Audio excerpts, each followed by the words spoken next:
All right, let's do it. Welcome into the Rise and Grind Morning Show. Hope you guys are all having a great Friday morning. We got a lot to discuss today. We're going to do a little bit of movie day today, too. I want to get into some of the press conferences. We'll talk about Hendon Hooker. Recent signing last night kind of sent some shockwaves throughout the Lions fan base. I mean, but it's been the same. It's been the same rhetoric, I guess, that has been spilt all offseason, that a lot of fans think that Hendon Hooker is going to be traded. Well, a lot of that has come and gone, right? A lot of that opportunity has come and gone, but we'll still talk about it, and I'll give you my thoughts. Of course, I put my thoughts in an article on the Detroit Football Journal, which you can check, obviously, on the Substack, Detroit Football Journal. The domain will be added on the 23rd. You know, it takes a few days for it to kind of cross over, but then it'll be DetroitFootballJournal.com. And then we'll have all sorts of stuff there. You have a store there, Shopify, will obviously be uploaded by then. Started working on the Team Rock and other cool like T-shirts and that you guys will be able to buy and support not only the Cancer Foundation, but we're going to do a couple other things to support others too. Tonight, I should be back tonight, and we're going to do another review of what kind of happens today. If anything happens today, I'm really not expecting a ton at this point. Haven't heard anything. Doesn't mean that Brad Holmes doesn't wake up on a Friday morning and decide to pull the trigger on Trey Hendrickson. Doesn't mean that it won't happen. Still a possibility. Matter of fact, I mean, there's a lot of possibilities. I went to bed last night early to kind of get prepared for today. Matter of fact, the reason why I went to bed early last night is because I listened to DJ Reed, where he talked about how important football is, or to him, but also how important his sleep is to him, getting the proper sleep. I get terrible sleep, so I'm going to have to change that. So DJ Reed, thank you. And man, what a perfect free agency signing that DJ Reed will be. I was low on the guy, I admit, DJ. So if you ever hear this, I wanted the longer arms. I wanted the taller frame. But you said it best, prototypical, sizes, who cares? You've proved yourself. That's the difference. Meek Robertson proved himself. DJ's proved himself. So, I probably should have listened to my own advice last season or the 2 seasons before that, where if you have a smaller frame, smaller stature, but you prove yourself, it's different, right? There's a different story being built there. But you're coming out of college and you're heading into the draft and you're small and you haven't proven yourself in the NFL, that's where I'm definitely not going to be high on anybody that has a smaller stature in the NFL. Very few and far between do they work out. DJ Reed is just one of one, right? He's just different. Just like Amik, he's just different. They're built different. DJ's been able to lock down, some of the best receivers in the NFL, and he's proven himself. So I'm going to take a couple of words of advice from him, and I'm going to start working on my sleep. We will open up phone lines. I do want to hear from some people today. They've been wanting to chat it up today. And then later on, we're going to try to get a GoFundMe going for a Lions fan a little bit later on today. So I'll probably pop up this afternoon, try to get it done. So if you're in a donating kind of a mood today, there is a Lions fan, member of the Lions community, not necessarily just this channel's audience. He's also, someone that does great work, for people. So I want to make sure that we can try to support him. He had his work truck broken into, a lot of work tools stolen, and it's time to get going, right? He does outdoor work, and it's time to get going, and he needs a little bit of help. You never know if insurance is going to cover anything or how long that's going to take. So if we could try to get him some power tools today, that would be great. So we're going to launch it. We're going to try to see what we can push today and help him. I know it's different than what we normally do, but he's a Lions fan. He's part of the One Pride family, and we got to support him. So we're going to try to do that today, and I'll tell you who he is later on.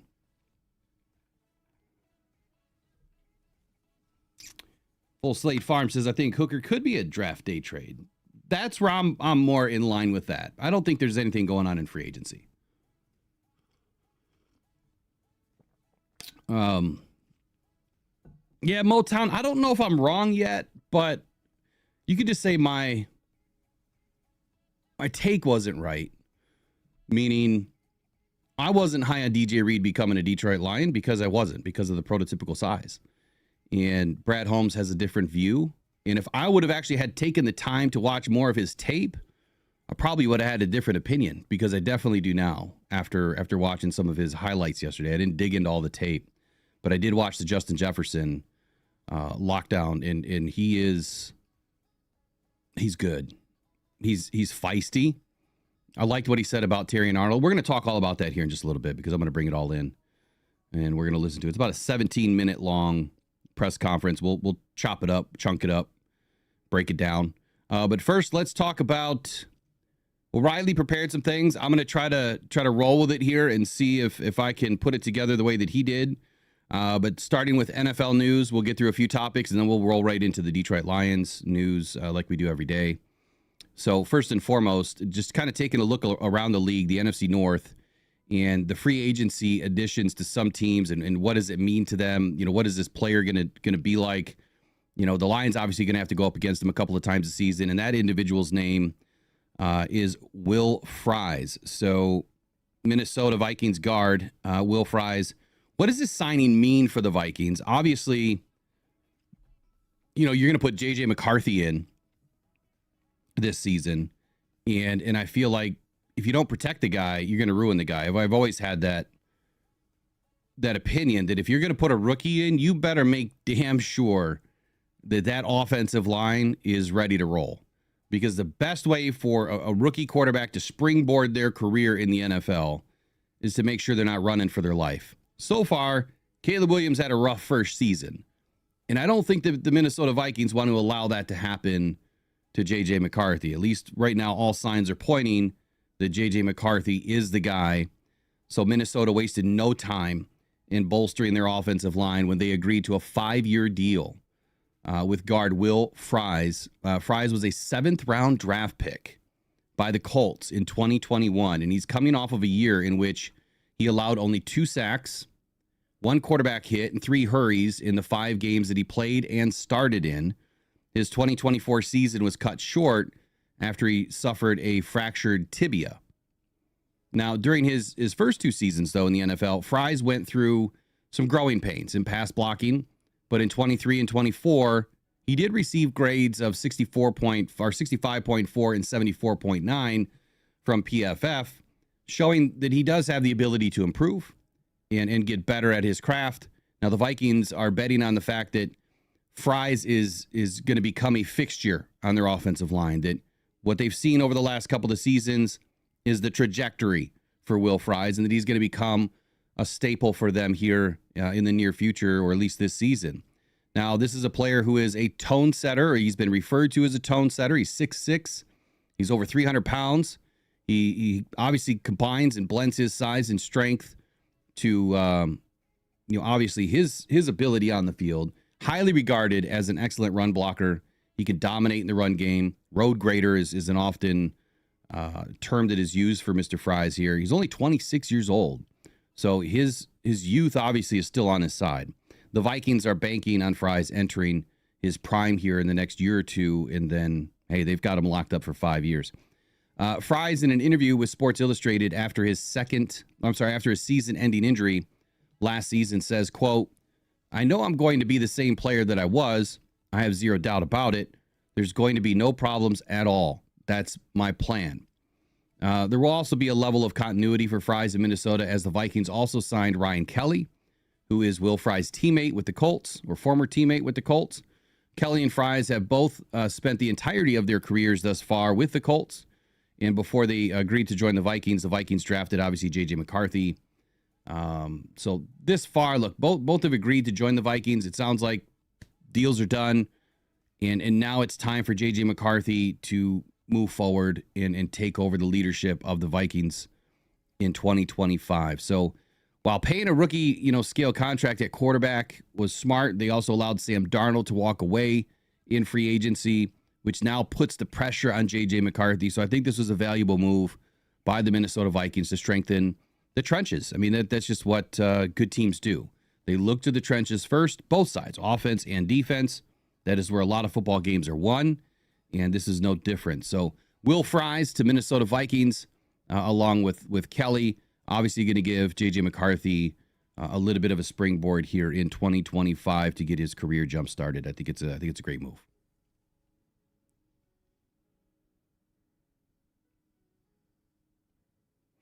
Okay, next up,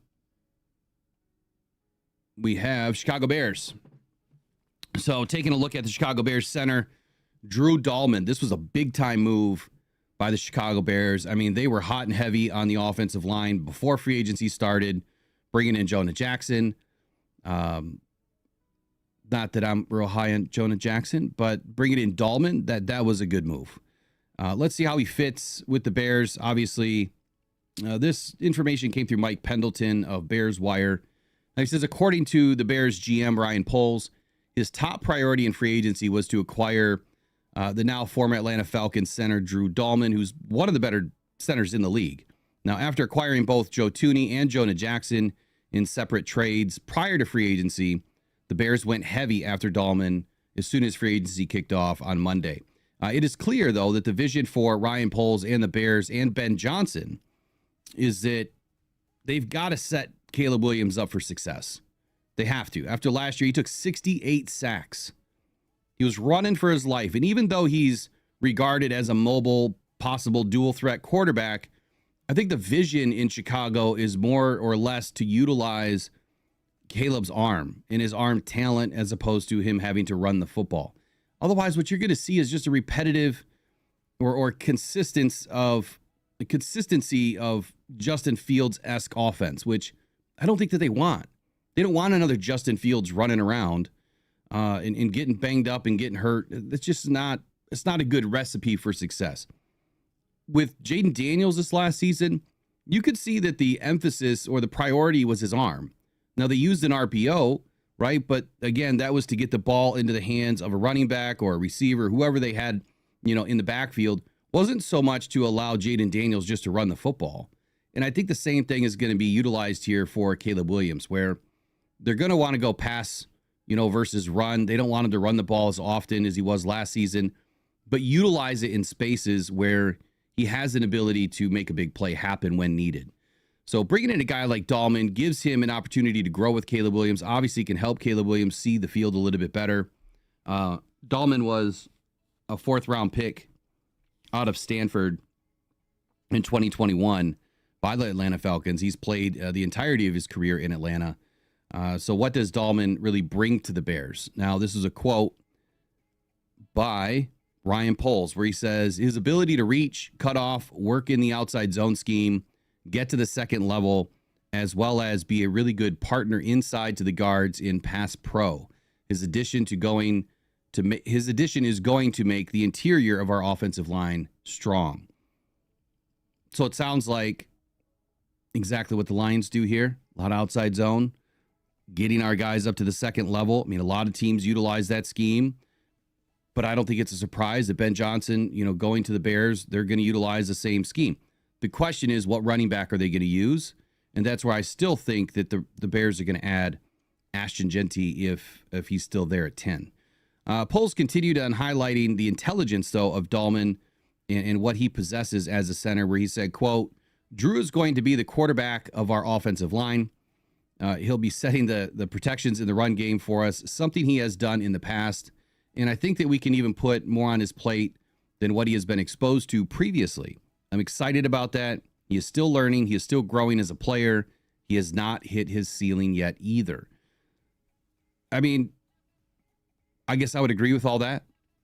Watching a little bit of his tape last night, Dahlman, I mean, he's good. He's really good. The way that he sets, the way that he anchors, I think that this is going to be probably the biggest move for the Bears so far in free agency, is giving Caleb Williams somebody that can see the field, understands the protections, and now you're going to give him the opportunity to, like Poles says, be the quarterback of the offensive line. So he's going to be communicating with everybody else on the offensive line, which, I mean, it's typically a center's job anyway. Dahlman has reportedly already asked Poles on multiple occasions what Poles saw from him on tape that Poles feels he can improve on. Dahlman is teachable. He wants to win, has proven he can play at a high level, and figures to have his best football ahead of him. It's a 3-year deal, Dahlman comes in at 6'3", 305 pounds. He's also 26 years old. And now that he's taking his talents to Chicago, I mean, you're seeing a relatively young second kind of contract offensive line being put together. You know, Jonah Jackson's not old. Joe Thuney's not extremely old. So this is a young offensive line or younger offensive line that can work together, but they have experience. And I think that's the key here. So a 3-year deal makes a lot of sense here. I think that Chicago has definitely done the right thing here at free agency by making sure that Caleb Williams has what he needs to succeed here in year 2. I just don't obviously expect anything from the Bears when the Lions obviously take on Caleb Williams twice this season. So next we'll head over to the Packers.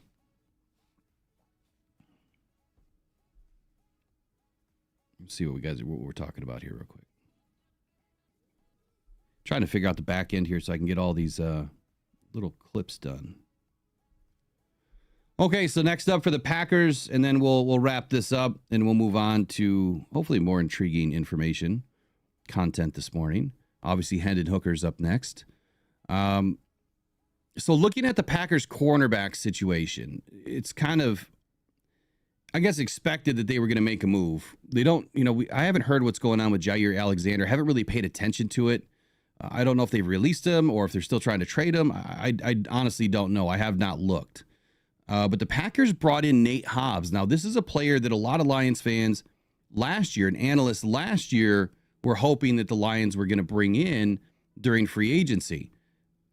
I couldn't believe, the relatively, I guess I don't want to say smaller deal, but some of these other corners in the league, they got some small deals. And I'm not saying like DJ Reed or Hobbs or any of them, but there were some corners that had some smaller deals in this free agency period, but Hobbs wasn't one of them. But the difference was his guarantee was only $16 million. That is very low. That is to me telling me that Nate Hobbs is not believed in as much as one would think, and that he has an incentive-laden contract that he's going to have to work for. That one kind of threw me off a little bit. But hey, it is what it is. They were able to snag Nate Hobbs, and right now they're only guaranteeing him $16 million over 4 years. So, $4 million a year on a guarantee, that's nothing. But anyway, the Green Bay Packers added this defensive back, Nate Hobbs, to their roster on Thursday. Hobbs was selected by the Raiders in the 5th round of the 2021 draft and has started 38 out of a possible 51 games so far, at least since, entering the league with the Raiders. Now, over those 4 seasons, Hobbs has registered 281 tackles, 200 of which were solo, including 14 tackles for loss. He has 3 interceptions, 19 passes defensed, and 3 sacks. He missed 6 games in 2022 to a broken hand, and then ankle injuries led to him missing 4 games in each of the last 2 seasons. Hobbs obviously brings versatility to Green Bay. He is capable of playing both slot and boundary corner positions. Oftentimes, I've seen him even go to the field. So he has good size. He's 6'1". This is the prototypical size that I look for, 6'1", 195. Hobbs played collegiately at Illinois. Illinois has just been churning out really good corners and safeties over the last, decade probably. There's some really good guys that have come out of that school. So Hobbs is not known for putting. Hobbs kickstarted a run of 5 secondary players out of Illinois in 2021. Prior to that, Illinois was not really known for, a ton of NFL caliber talent. But like I said, the last decade or so, there's been a ton of guys coming out of Illinois. Matter of fact, let's see, you had Devon Witherspoon 2 seasons ago. Sydney, safety. Oh, there's a few others. I'll come back to it. I'll have to remember later. Kirby Joseph was another one. Yep, Devon Witherspoon, Quan Martin, Sidney Brown, all entered the league around 2023, 2022. Hobbs in Green Bay is obviously adding a player who brings experience and production to their DB room. It's a 4-year deal worth up to $48 million. Like I said, $16 million guaranteed. They don't trust in him for some reason, like I said earlier. But here's a quote by I'm not real sure. It says, honestly, because of the people in the building, there's a couple of other past Raiders in the building, and it seems to be every time a Raider comes to the Green Bay Packers. And on top of that, Coach Rich Bashia, he was also with the Raiders, and we got a great relationship. This quote is terrible. If not the most impactful one of the most impactful coaches I've ever had in my football career. So that was by Nate Hobbs. I was a little chunky there. My apologies. So with elite receivers as competition in the NFC North, obviously the Packers are trying to figure out their depth and their starting situation. It's in flux in Green Bay right now. But, Green Bay has also been really quiet through free agency, just like the Lions have been really quiet. So I think that speaks volumes to, what both of these organizations see out of this free agency class and where they're headed as far as, draft and develop and re-sign, I think has been the key to both organizations over the last couple of seasons. It's not always easy reading somebody else's work. It's tough, but we got it done. All right, Trace wants you guys to get the likes up. I don't know how many we have watching this morning, but let's get it up. If we can get it up to 75 by 9 a.m., we'll get these ads turned off, which I know can be a pain in the butt, and that's always our goal every day. At a minimum, we like to see 75%. So we got about 120 in. We only need about 20 more likes. We'll get these ads turned off right away. And if you're new to the channel this morning, I apologize about the rough start, but give us a subscribe real quick. Smash the like button like I just asked. If you would be so kind, that would help us out a ton. That gets our stream out to more Lions fans that can find us and subscribe as well. And then we get ads turned off, which, like I said the other day, it costs us about $6,000 a year just to turn ads off for an hour every morning show. It's a lot of money that we don't take in, which really would help the Cancer Foundation. Okay.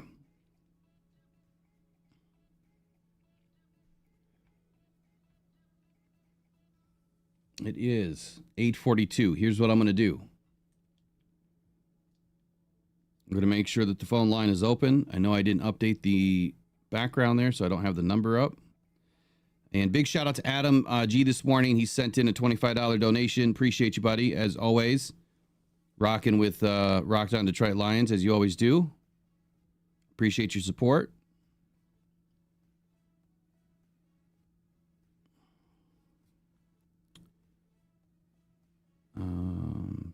Spam. I don't see anything popping yet. If you guys see any breaking news, obviously let me know. We'll try to give it covered as quickly as possible. Take a look here, make sure I'm not missing anything. I don't see anything. So let me ask you guys a question. Levi Onwuzurike, or Onwuzurike, however you want to pronounce his last name. What do you guys really think about this signing? So I was not thinking that he was going to come back if the amount was too high. And that would have been over $7.9 million a year. That's kind of where I thought that he was going to end up on a multi-year deal. I thought he would probably get, 2 at 18, 16, or 3 at 24, somewhere in that range. I don't think he would have signed it. I think he would have been offered. I don't think he would have signed it. I think that Levi obviously has, last year really kickstarted his career. It took him a couple of seasons battling through injury, right? The back injury, going through surgery, fighting his way back. But I think that what we've seen out of Levi last year was promising. You could not keep this guy out of the backfield. And when we had a healthy defense through the first 6 weeks of the season, as healthy as it was, and we had already lost Davenport at that time, but we still had Aiden, you still had Aleem, you still had DJ, and you had Levi and Josh Paschal. Those guys, they were extremely good. You couldn't keep those guys out of the backfield. They were shutting down the run game. It was a top 2, top 3 defense in the league up front. And so a lot of fans are thinking, man, we haven't done squat in free agency. We didn't get an edge rusher. We didn't, add a dominant defensive tackle. What are we going to do about Ali McNeil, who's going to miss the first part of the season potentially? We didn't add a much better linebacker. We've kind of re-signed the same guys. Now we added I guess what you would consider a one-for-one move here between Germ and Grant Stewart. They're kind of a trade-off, but very, very similar style of player. And so I guess my thought here on Levi is, what do you really think of the signing? According to Pride of Detroit, they said that Levi was the best move so far. And I don't know if I really agree that he was the best move so far, but I would say that it was a very impactful re-signing, because I think that the sky's the limit for this guy if he can stay healthy. And continuity is key. And so now we're going to start this season with continuity from last year. We're bringing all the same guys back. And that usually doesn't happen. I mean, it hardly ever happens. When you have this many guys that are on the free agency list, hardly any time do you see these guys come back. Everyone signed a one-year deal besides Derek Barnes, which again puts us into a situation next year that you could have that 20-30% roster attrition throughout free agency. But now we're starting right where we were, last season. And so that's my question, is twofold. Number one, what do you think about Levi? Let me know in the comments below. Do you believe that this was a very good signing? If you were to grade it, 1 to 5, 1 being the best move so far, 5 being, not impressed, I would probably give it a 2. And the reason why I would give it a 2 is because the continuity factor, he's been playing pretty well. He stayed fairly healthy last year. And I think that he was dominant when he was in and when he had the right guys around him as a unit. I think they all worked well together. And this is what we've been waiting for, both out of Josh Paschal and Levi. So I'm going to give it a 2. I think that the Lions could have done a little bit more, but honestly, with the numbers that were going out to these guys, defensive tackle, I mean, Milton Williams, there's no way you're going to pay somebody like that $24 million. He's getting that Super Bowl, that Super Bowl salary is what he's getting. That inflates these guys, 15, 20% is what I consider an inflated value when you win a Super Bowl. Now, had that signing been closer to $80 million, a Lee McNeil, $20 million a year, then yeah, it probably would have resonated, I think, with a little bit more of the analysts, or a few more of the analysts around the league. But I think he's way overpaid. So I don't think the Lions are going to do something like that. But if you look at all the edge rushers, which has been the hotly contested issue here in free agency. Let me see if I can pull this up.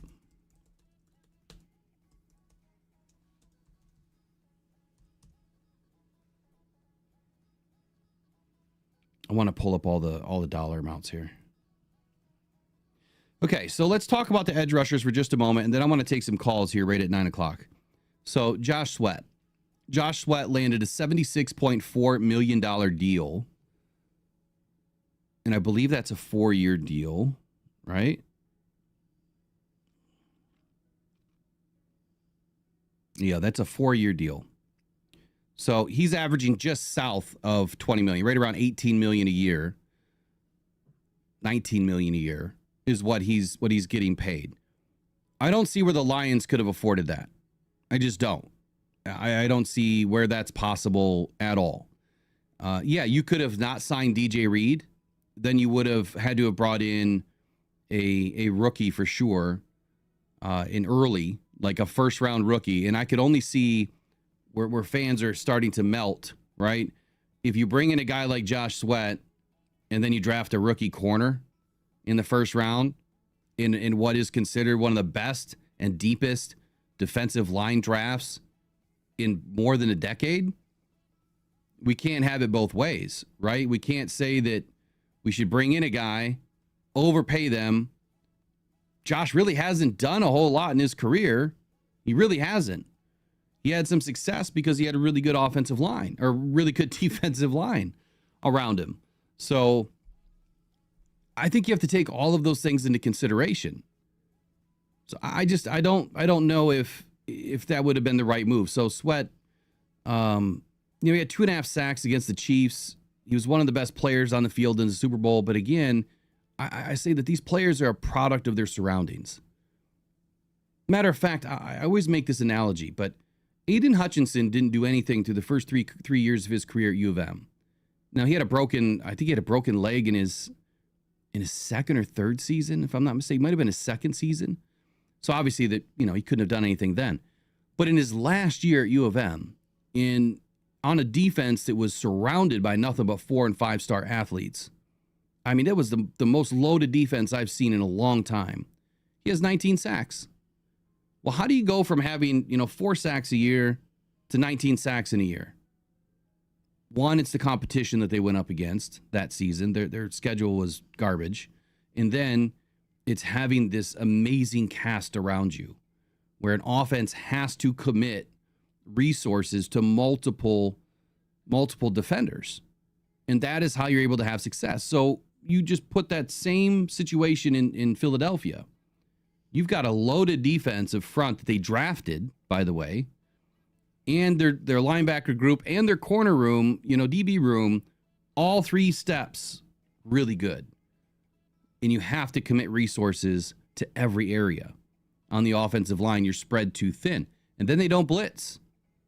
They just rush natural 4.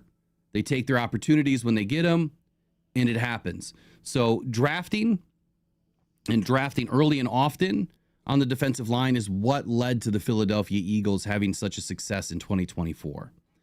And I think that Josh Sweat was a product of that defensive line. Good or bad, right? You could take it either way. He's a great player, but I don't think that he's a game changer unless he's on a defense that has the right pieces. If you were to take him and who was the worst defense in 2024?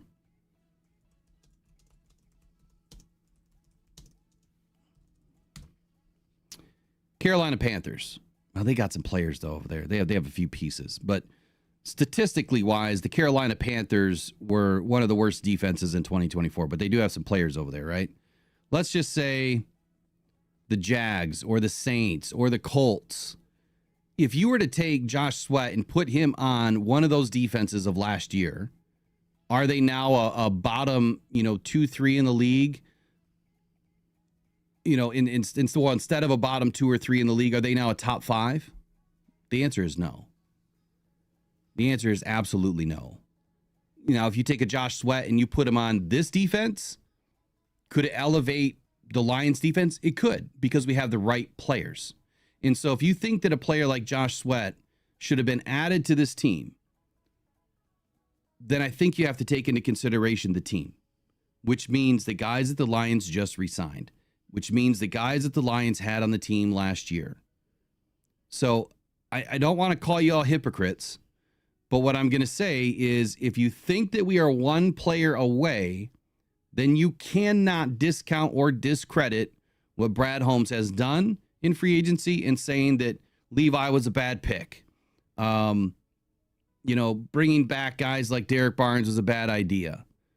Bringing in a guy like Grant Stewart or Roy Lopez, which, let's be honest, Roy Lopez is camp competition. He's somebody that does have a lot of intangibles. He's someone that can play at a high level. He matches everything that the Detroit Lions are, and he's going to compete, right? And he's going to be that backup to DJ Reader. He's also somebody that can slide in and cover the defensive tackle position because he is, for all intents and purposes, more of a nose tackle. But he can slide in and cover that defensive tackle position for Aleem McNeil in, short spaces here when Aleem is working his way back. But that's probably going to be Levi, right? It's probably going to be Levi getting the start over there. So it's just great competition. So what I'm going to wrap up with here on Josh Sweat, and we'll talk about some of the other edge rushers too, is if you don't believe in the defense this year, but you believed in it last year, I don't understand you then. If you're saying that Brad made all these mistakes this year, but yet we had one of the best defenses in the league until we lost everybody to injury, then I don't understand you. We can't have it both ways. We can't. It doesn't work that way. Who else? So who else was taking big time dollar amounts here? I'll get into the chat in just one sec. Malcolm Kuntz. So Malcolm Kuntz obviously suffered, from major injury. Largely, he's unproven, right? I mean, I think he's a great potential.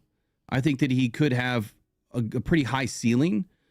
But he was a free agent, or if he was a free agent a year ago, he'd have been, an easy player to invest in. But then he suffered an ACL in practice before the 2024 season opener, which obviously complicated things. But he's only 27 years old, so he's not too old. But now he's coming off a major injury, and that's why he got a $12 million deal going out to the Raiders. He's getting a prove-it deal. I think that's a lot of money to spend on a guy that's coming off an ACL that really hasn't proven a ton. But that's not a guy that you're going to bring in to Detroit. Now, I thought that it would have been a great ad if it was like a really cheap option, the $6-7 million or less option that is low guarantee. That's the only way I see those types of players coming in. But again, it's competition, right? Khalil Mack, the guy's like 56 years old. I get it. He's still playing at a pretty good clip. He considered retirement before playing again, and he got at least one more nice payday, right? He was going to retire the last couple of seasons. 34 years old. He's still been productive, but has he been productive on his own? Is he just, a type of player that you can plug and put on any defense and he's going to produce? And I still think that the answer is no. But we're not trying to add 34, 35-year-old football players at $18 million a year. It just doesn't make any sense. That's not a good way to build a team. It's not a good way to stay consistent. It's not a way to grow for the future. And if you're saying, well, we got to go all in for this year, well, then what about next year? Because if you go all in for this year, you're going to lose a whole bunch of people next year, and you may not be able to sign them. So we have to keep those things, in my opinion, in consideration. Okay, how about Hassan Reddick? He got a 1-year, $14 million deal. Now, he's been productive. He's a little bit on the smaller side, but I'll go with like what I said with DJ Reed, a little bit smaller prototypical-wise, but he's proven himself in the league. Obviously, the Jets weren't going to retain him, so if Aaron Glenn, didn't feel like he was going to be somebody he wanted on his defense, I can't imagine that Calvin Shepard or Dan Campbell or Brad Holmes would think that, it's somebody that they would want on their defense either. There's a reason why the Lions are not going after players like this. One, I think it's money, right? And a lot of people will tell me, well, but Will, we got the most adjusted cap space. And yep, we do. But I'm going to give you a list of names that we have to re-sign. And once I give you the numbers that they're probably going to sign for, we still don't have enough money. Joey Bosa, again, extremely low production over the last 3 seasons. He's been injured more than half the games over the last 3 seasons. He signs a $12.6 million deal. It's exactly what I thought he was going to get. I said that in my article that he was going to be paid at least $12 million, and that's what he got. He goes to the Bills on a 1-year deal. The Bills have a fairly good defense that they're putting together. Now, last year, obviously, they got boat raced in a lot of games, and they ended up winning, some of those games, especially against the Detroit Lions. But again, this is a guy that $5-6 million bucks, sure, take a swing. But a guy that is 30 years old this year that has missed more than half the games over the last 3 seasons with low production, I wouldn't have done it. DeMarcus Lawrence, what about him? I saw the quote where he roasted the Cowboys. Good for you, DeMarcus Lawrence. He wanted out of there, and he took whatever he could get. So after 11 seasons, 4 Pro Bowl nods, 61.5 sacks with the Dallas Cowboys. Now, he left on a 3-year deal at $42 million bucks with the Seahawks. So, DeMarcus Lawrence, is he someone that would have made sense for Detroit? Probably. But then you're not getting DJ Reed. I think that the Lions had one decent signing that they could get this year, and corner obviously is the most important. Now, last year I said the same thing, that the Lions were going to go after corners in free agency. And, hold on a sec.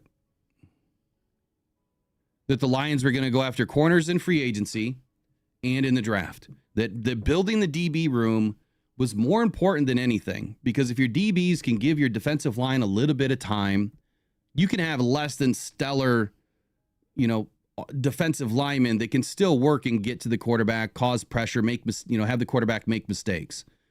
But the Lions are doing both, right? They're shoring up the defensive backfield. We have 2 all-pro safeties. We now have DJ Reed, who is he's going to be an extremely good player for the Lions. Amik Robertson proved to us last year that he can do it at all levels. And Terrion Arnold, I think, had a commendable first season, and he's going to have an even better second season. But you now have one of the better DB rooms in the league. You're bringing back the same cast of linebackers, which is good for continuity. I would still love to see a better playmaker there in the middle of the defense, but maybe we try not to have 3 linebackers on the field all the time like we did last year. Maybe we go to 2 linebackers and we bring in another defensive lineman. We get a little bit heavier up front. You rush 4 naturally, and we'll start to see some more success. Less blitzing. Less blitzing keeps your guys healthier, and I think that by addressing the DB room, again this season, is the most important and critical way to allow your defense to have more success up front. So you tell me a name, like you give me another name, that was taken here in free agency as an edge rusher that would have made more sense for the Lions to bring in over DJ Reed. I don't see it. I just don't. Now, there's still a few out there, right? There's still a couple of guys that are out there that the Lions could bring in. I haven't seen any movement on Azeez Ojulari yet.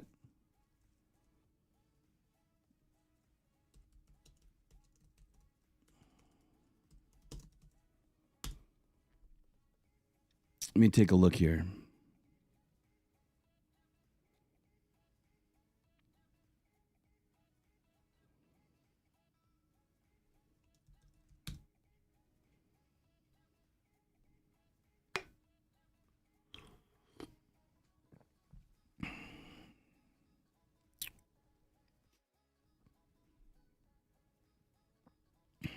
It is so hard to find accurate information right now because there's so much that has gone on.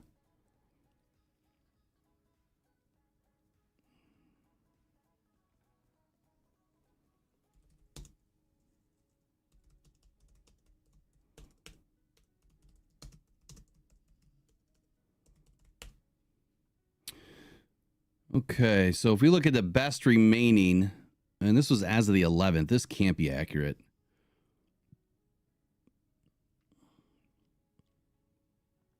I think you still have Matthew Judon, Zadarius Smith, and Azeez Ojulari.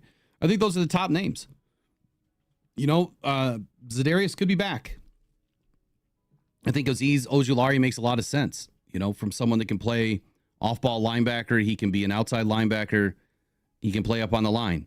And he probably wouldn't cost more than, $8 million a year right now. And I'm sure he wants more than that. So if you were to get him in as a 1-year kind of contender / prove it deal, it makes a lot of sense.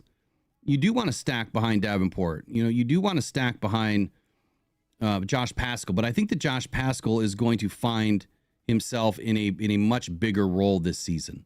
I think that last year he proved to everybody that he can play the position. And we can't forget that this defense is dedicated and predicated on 2 things. One, you need one edge rusher that can contain, set the edge, crush the can, right? You get vertical a little bit, but you got to stay in your containment zone. And your only goal is to force everything inside. You're forcing it to DJ and Aleem so that if they're trying to run outside zone, you're forcing it back in. If the quarterback's trying to roll out, well, he's going to have to dump the ball off. Otherwise, he's going to get sacked. But you force it to Aiden. You force it to the other side. Now, if Aiden doesn't get too vertical, right? Sometimes he gets too deep. Then he'll have more opportunity this year. And so will Levi. I mean, the guys that are able to get, through the offensive line, they proved it last year that they can do it. I think that we're going to be just fine in that department. I know a lot of you guys aren't high on Davenport. But again, I think that he proved to everybody last year that when he was healthy, before having his tricep ripped off, that he could contain, set the edge, and provide consistent edge set. He didn't get beat outside and forced everything to the inside. I mean, clearly the rest of the guys were reaping the benefits of that. Production be damned. I don't care about someone's stats. What I care about is the production that they are helping other players get. Nobody cares. You heard Levi say it yesterday. He said, with all of us up on the line, someone's going to win, right? Someone's going to get the sack. And it didn't matter who. Just someone. We don't care. We're unselfish. I don't need 10 sacks. I hope Aiden gets them. I hope DJ gets them. I hope Aleem gets them. I don't need all of them. And that's the way that they need to play. And I think that's the exact style of player that belongs in this system, that belongs in Detroit. So let's put the phone lines open. What are we talking about in here real quick? Did I miss? Yeah, quarterback. I haven't even spoken about it yet. I plan on doing that here in just a minute.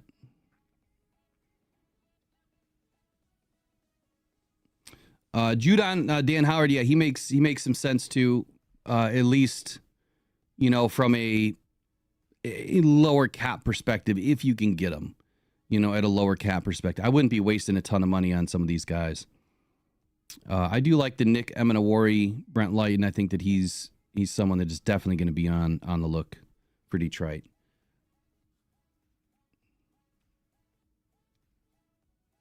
Brian Willen says just something. Aziz, Judon, even Vaughn on a 1-year, $8 million deal or something, and us fans would probably shut up until after the draft. Probably, but you know what? I think a lot of this negative energy gets pumped by a few people, and a lot of people start gravitating towards it. Do you want facts or do you want entertainment? I mean, I can pump a lot of garbage here and put on a big entertaining show, but that's just not who we are, right? We've always been about the truth, the transparency, and the honesty about your team, and trying to give you the facts of what other NFL teams are doing. Now, some of these other teams have gone out and spent big money and brought in some guys, but let's analyze their rosters, which we plan on doing. Why did they bring these players in? Do they have an Aleem McNeil? Do they have a DJ Reader? Do they have an Aiden Hutchinson? Probably not. So when they're adding some of these players, this might be the best player at that position that they just brought in. So you have to keep all things into consideration here. I think the Lions are way closer than not. And that's one more thing I'll say. The window, there's no such thing as a window. Everyone keeps talking about this damn window. What I look out every day is a bay window. Like, it doesn't have a slider. It's not open. It's not closed. It's just a beautiful view, right? I think that when you wake up in the morning in Allen Park and you look out your window, all you see is opportunity. You see a chance to get better. Look, I don't care if you have the best roster on paper in the world. Doesn't mean you're going to win a Super Bowl. It doesn't. Matter of fact, did the Eagles have the best roster on paper to start the season? I mean, did they really? Did anybody consider Milton Williams to be a top-tier defensive tackle to start 24? Probably not. So I would ask that question. What about the Chiefs? Did they have the best roster on paper to start the season? How about the Commanders, right? No one gave the Commanders a shot at doing anything besides me. But, well, I'm sure a few of you too. But no one thought Jaden Daniels was going to be who he was. I said he was going to be the best rookie quarterback in the draft. He ended up being one of the best rookie quarterbacks in the NFL ever. So when you look at these rosters and then you see what they do that season, no one gave these guys a shot, but they still ended up in the NFC Championship game. Speaking of the start of the season, so yesterday I heard Woodward Sports was talking about the NFL not giving the Lions any credit. What does the NFL think of the Detroit Lions this year, and then talking about the opening game that the Philadelphia Eagles won't be taking on the Detroit Lions in the Thursday night matchup to open the season, and that the Lions are now forgotten about, that they're not worth anything in the NFL anymore. I wholeheartedly do not believe in that. Big shout out to Gina. Looks like she just joined the Lions Faithful membership this morning. Appreciate you. And welcome into the club. We'll make sure that you get added to the chat. I'll post it today in the members only section. We'll get you put in there. Everybody, welcome Gina into the Lions Faithful. So anyway, I was going to go over this later, and I probably will. I'll probably do a little video on it. I don't think it was ever going to be the Lions opening up the season. Ever. I mean, if you look at the reason why the Lions opened up against the Chiefs is because we did go to the NFC Championship game. I think it's going to be the Washington Commanders and the Eagles that open up the season. I think that's going to be the biggest draw for them. The NFL looks at what teams made the biggest waves last year that have the opportunity to create more money for them. That's what it's all about. They don't care about the matchup. They want the money, right? The biggest draw. And that is going to be the Washington Commanders and the Philadelphia Eagles. The Lions will be in a primetime game to open up the first weekend of the NFL. I guarantee it. Whether it's Sunday night or Saturday or Sunday afternoon or even a Monday night game, I think the Lions will be there. The Lions are not forgotten about. Clearly, we did a lot last year. And, hey, Big Scott Young there just joined the Lions faithful. Appreciate you, buddy. 2 for 2 this morning.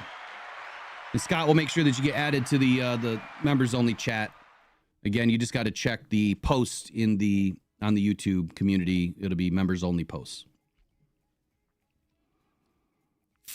So, all right, phone lines are going to be open. Let me type the... Scott says he felt left out. Let me put the number in the chat. Remember, I can only take one phone call at a time. But it is Friday, right? And we're kind of wrapping up the first week of free agency. So I would love to hear what some of you guys think. And the way this will work is I'll welcome you in. I'll let you have the floor for a minute or two. Just kind of tell us what you think, and then I'll try to answer it offline. So here we go. Phone numbers in the chat. 313-312-0348.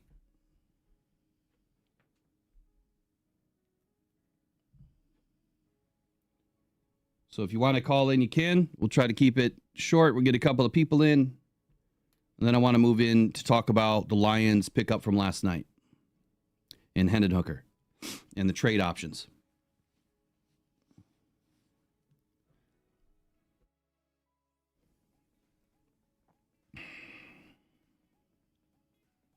Okay. Did we get enough likes? Yeah, but let me get ads turned off. I apologize. I didn't see it. Here we go. You know what's funny is the more and more I listen to some people around the league, or even in the Detroitlions space, I had an opportunity. There's an episode on this morning. Was it Bish and Brown? I think it's part of Pride of Detroit. But they had some premiere that popped up this morning. So I was listening to it. And they echoed some of the same things, right? That some of us feel about the Detroit Lions is there's just not a whole lot of opportunity for this Lions roster, right? There's not a lot of starters that you can bring in. When you've brought back everybody pretty much from last season, you've only lost a handful of guys. Who are you going to replace? We have some pretty good ball players on this roster. Yeah, that Uchi deal was cheap last night. I still can't believe something like that didn't happen. But again, I think it just tells you that the Lions are they're looking for very specific players. So let me get a couple of things open here.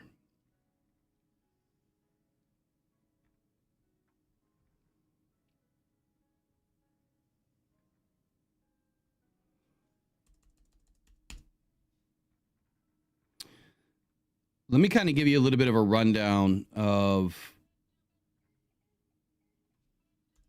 what Colton Pouncey said. He had some good things to say. A little bit of a wrap up here to the week, and then I want to get into Lions bringing in a quarterback. What does that mean for the Hendon Hooker experience? But let's start with Colton Pouncey here. So obviously the Lions don't have many immediate needs with the roster that we do have, and starting jobs are just not really up for grabs this year. I think that we need to understand that unless you're really trying to upgrade, some of these players that have played at a high level that we were able to retain on cheaper contracts. I just don't see how it would have made any sense whatsoever to expect massive change or big name free agents coming into Detroit. I said it from the very beginning a month and a half ago. I never expected any big names to come in. Yeah, there's still that outside chance that Trey Hendrickson does get a deal done. There's still that outside chance that Azeez Ojulari, who would be a fourth, fifth tier guy coming in. It's not a big game changer, but I'm highly on the guy, or I'm high on the guy. Trey's not signed by anybody right now other than the Bengals. It would take a massive trade, and I don't think that the Lions are willing to give up a bunch of draft picks, especially in a deep draft for defensive line. That would just not make a ton of sense. Future draft capital, maybe, but not this year. When you're really trying to fill that hopper with really good football players, this is the draft to do it for defensive line. So for everybody that wants better defensive linemen, better edge rushers, this is when you get it. Now we just have to see if Brad's going to pull the trigger early and make it happen. Now, the Lions had some key free agents who could depart, and some of them did. Obviously, the team addressed those positions when, and if needed. But most of the issues last year was not because we didn't have good football players. Most of our issues last year is because we had injuries, and a lot of injuries. An alarming amount of injuries. Never been seen before amount of injuries. I get really tired when people say, well, yep, we went 15-2, lost in the first round. It doesn't mean shit anymore. Doesn't mean shit that we won 15 games. Well, sure it does. How on earth do we win 15 games with a defense as depleted as it was? Depth. That's how. Depth is the most important thing you can have on a team.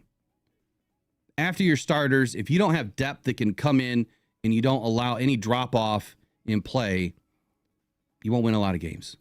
And last year we saw that our depth was just as good as our starters at times. And yeah, we had to finagle a few things. They had to manufacture a little bit of pressure, and that's okay. There's nothing wrong with that. The term pass rush by committee has been spoken about for decades. It has been something that nobody else made up, trust me. But it is something that I've always believed in, that you want multiple guys on your defensive line to make football plays.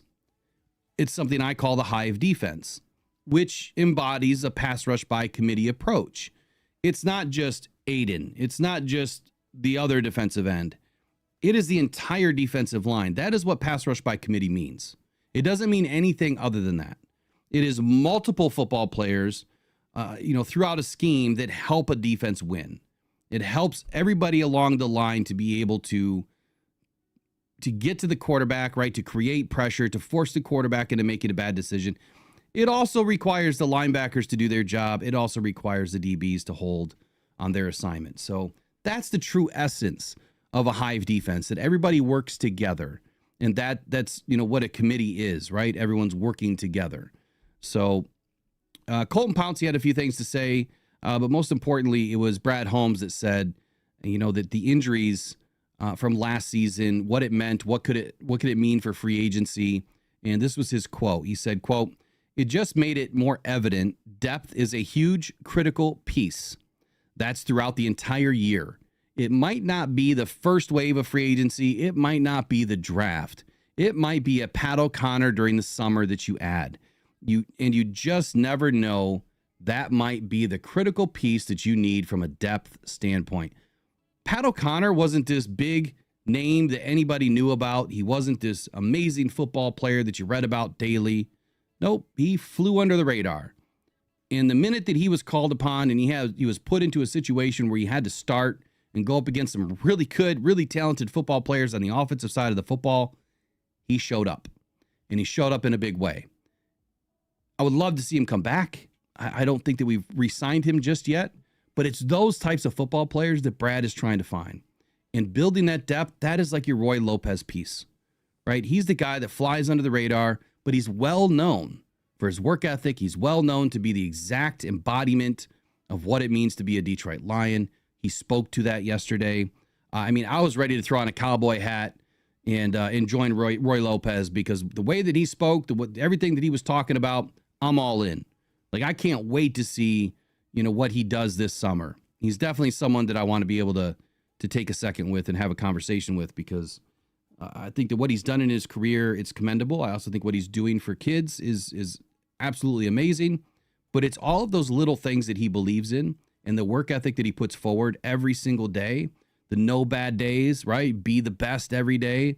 Those are things that you either have or you don't, right? If you wake up every day and you have to question yourself on whether you want to put forth the work or not, you don't have it. That's not what he believes in. He wakes up to be the best, have no bad days, and get after it every single day. That's who we want on this team. You may not be a 5-star athlete out of college. You may not be a first, second, or third round pick. You might be a 5th, 6th, or 7th round pick. Sometimes those players do show up. It's few and far between, but when they do, it makes it even that much more better. So I'm looking forward to some of those, those picks that Brad has made, or selections that he's made in free agency to really show up this summer. It'll be interesting to see what training camp looks like this year. So Colton Pouncey, he said that, as the Lions kick things off, obviously the additions that they've made already, it's not really a surprise. He didn't really expect anything different to happen here. There wasn't a ton of room for new starters. No one's called in yet, so keep this rolling. All those people that wanted to voice their opinion, they didn't show up today, I guess. So let's just walk through it. Lions additions: Derek Barnes, Marcus Davenport, Roy Lopez is the newbie there. Levi Onwuzurike, Anthony Pittman. Which, remember, we lost Anthony Pittman, and now we got him back. DJ Reed is the biggest free agent signing that we've had so far. Craig Reynolds, Grant Stewart, Ezekiel Turner. So Grant Stewart is that Jalen Reeves-Maben replacement, if you will. A guy that, another guy, hair on fire kind of guy. A guy that, Colts fans, love this dude, think he's a great football player. Obviously, Dave Phipp is extremely elated that the Lions brought him in the way that he plays special teams. Still available as of last night, Tim Patrick and Za'Darius Smith. Now, Tim Patrick did put something out that he only wants to play or only wants to work with the Detroit Lions. I find that interesting as to why there's not a deal done. But don't plan on, Tim or even Za'Darius Smith being gone just yet. They haven't signed with anybody for a reason. And what that reason could be is it could be that they're going to be back in Detroit momentarily. So on March 13th, obviously the Lions agreed to terms with Kyle Allen, and that's where I want to go next. And I'm going to wrap up the day going into DJ Reed.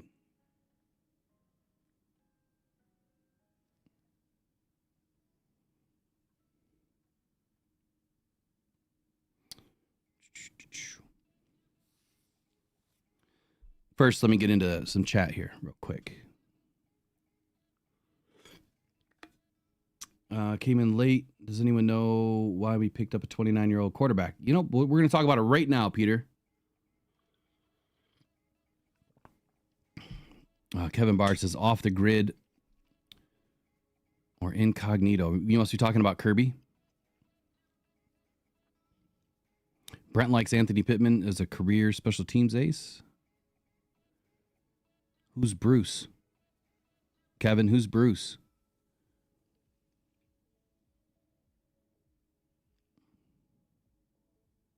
Peter Van Larhoven wants to see Tim Patrick back.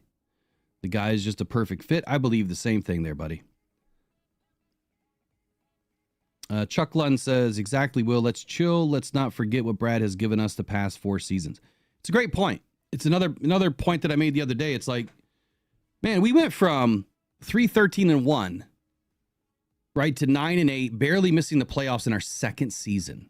Had it not been for that Seattle game that was poorly officiated, the Lions actually had a chance in the last game of the regular season up against the Green Bay Packers in 2022 to take it, and then go to the playoffs, which they did. They shut down Aaron, right? They sent Aaron packing, and the Lions could have, they could have gone the distance, at least into the playoffs for the first time in a long time.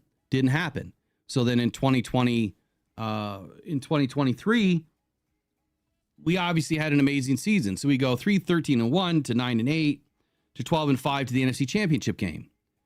And then in the fourth season, we go 15-2. We suffer the most injuries any team has ever seen. We still win 15 games.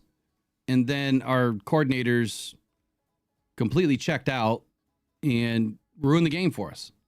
But you know what? Honestly, you're not going to like me saying this. Even if we beat the Commanders, we lose the next week. We do. We lose the next week to the Eagles. Losing Amik Robertson was, I think that was the straw that finally broke the camel's back. That was the last absolute injury we could have had. It was just too much. There's just too many guys missing. There's nobody that you can bring in. There's nobody that we had that was, able to fill in. I mean, hell, Kirby was even playing corner. That's not a good situation to be in. So had we won that game, we're still not winning the next. It is what it is. Unfortunately, the season ended that way, and there's nothing we can do about it besides try to rework this season so that it doesn't happen again. But let's talk about Kyle Allen here for just a moment. Okay, so what I wrote this morning, I'm just going to read to you guys. You can check it out on the Detroit Football Journal. But the Detroit Lions obviously adding a veteran quarterback in Kyle Allen. The question is Hendon Hooker linked to trade talks? Now, what this may or may not say about the Lions' third-round pick in 2023, is Hendon Hooker really being conversated about with other teams? Well, we haven't heard anything just yet. But there's a lot of speculation around the NFL right now that maybe, just possibly, Hendon Hooker could be a draft day trade. Now, the Detroit Lions have made what I consider to be a head-scratching move here in free agency, but maybe not as much, and I'll explain why.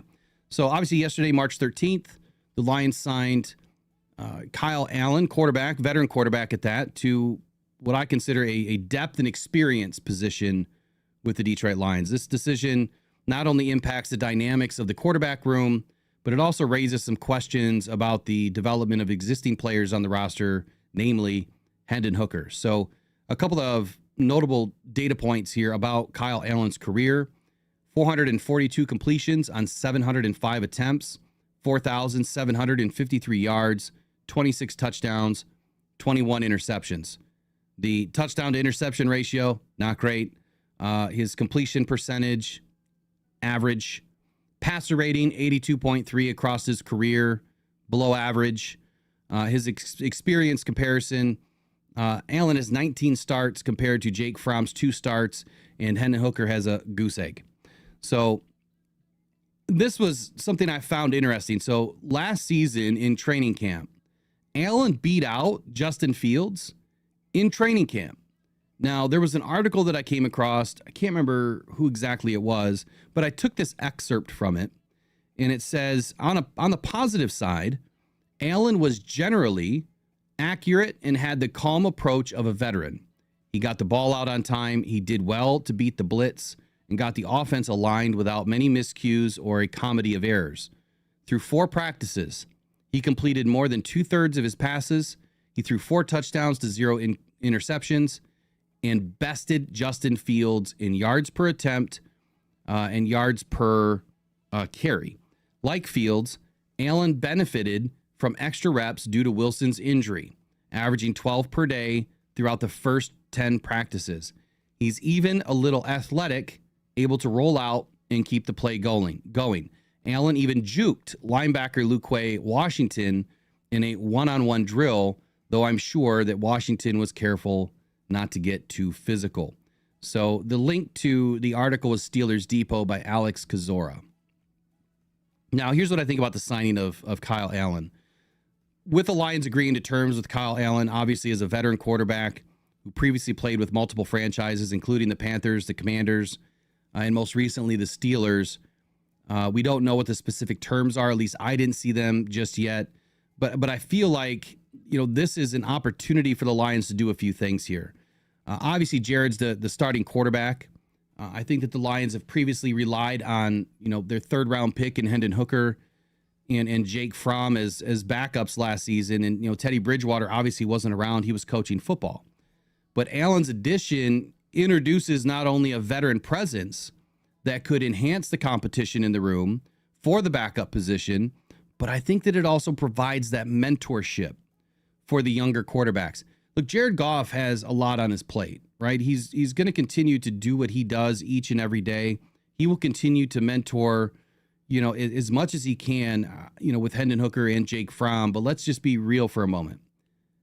Your starting quarterback doesn't have all the time in the world, but a guy like Allen, who has a little bit more time, who is standing off on the sidelines with these guys, is able to feed these guys a little bit more information. I'm kind of looking at this like, okay, we don't have Teddy. Now you insert Allen to kind of take that mentorship role over for these guys. So I'm not really considering the fact that there's a big rub here for Hendon Hooker. This could mean that we just have 4 quarterbacks in camp, which is great to keep guys' arms fresh. It will also give, Allen an opportunity to mentor these guys a little bit more. And then you might see one of the guys drop off as cut day comes around, where the Lions will probably keep 3. They'll probably keep 2 initially, but keep 3 and, go throughout the season, hopefully with 4 and have 2 on the practice squad. The development of Hendon Hooker has been called into question. Look, he missed most of his rookie season due to injury. He struggled during the 2024 training camp.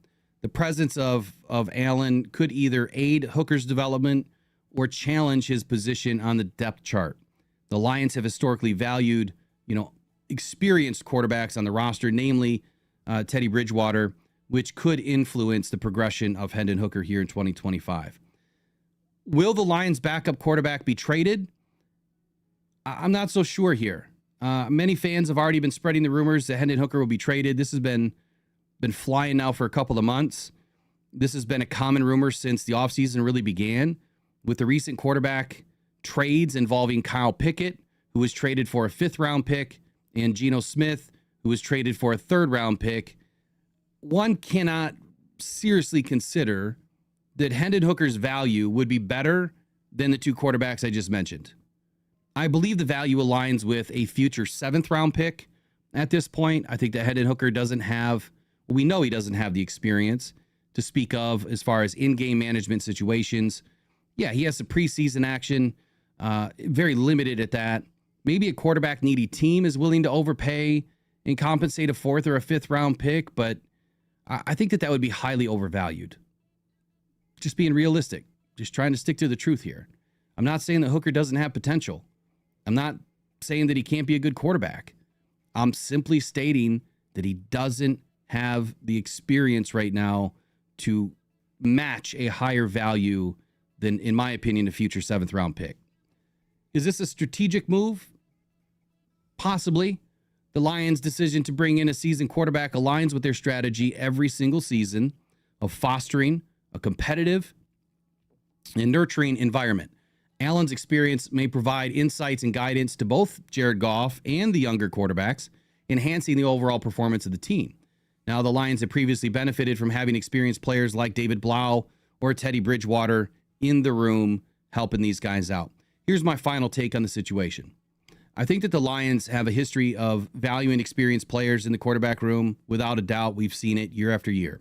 Without the leadership and presence of Teddy Bridgewater, I think that this move suggests a strategic decision by the Lions to bolster the quarterback depth and foster that competitive atmosphere. I think that this also can particularly sharpen the development of the younger quarterbacks in Hendon Hooker and Jake Fromm. With Goff, obviously, he's firmly planted as the starter here. This is not anything against Jared Goff. Like there's nothing, there's no competition with Allen and Jared Goff. So if anyone's saying that, in one ear, out the other, right? The addition of Allen may not only enhance the quality of practice, which it should, but also provide a safety net in case Jared Goff does, suffer some challenges. And I hate to even use the I word here, so I won't.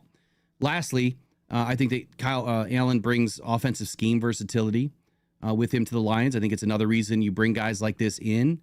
It allows for more brainstorming, especially with this new offensive plan that is now headed up by offensive coordinator John Morton.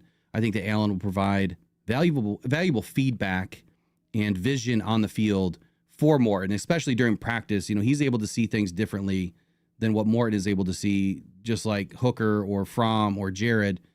And when they're able to brainstorm, in their meeting sessions, I think that veteran experience is invaluable to conceptual planning. So that's it for me on Kyle Allen. I don't think that this move is anything more than depth, security, and mentorship at this point. Agree or disagree?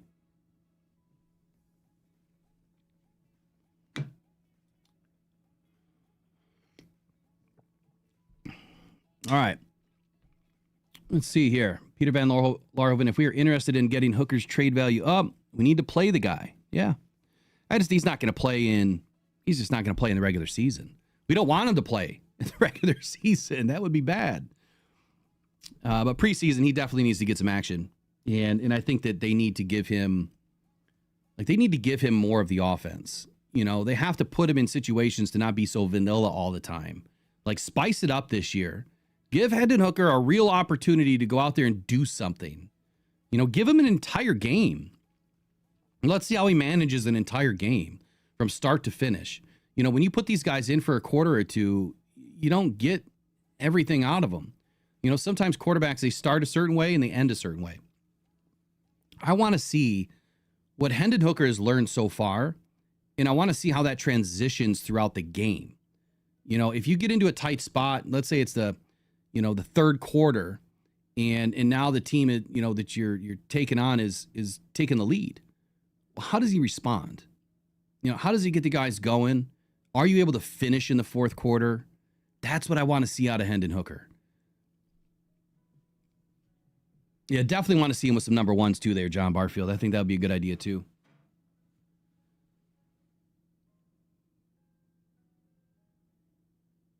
Albert Breer. No, I haven't seen that, Brian, but Trey's been on he's been on my radar this entire time. And I do feel that the fact that Trey Hendrickson is not signed right now, or traded, I should say, not signed, not traded. There's a reason for it. I mean, the Bengals are asking too much.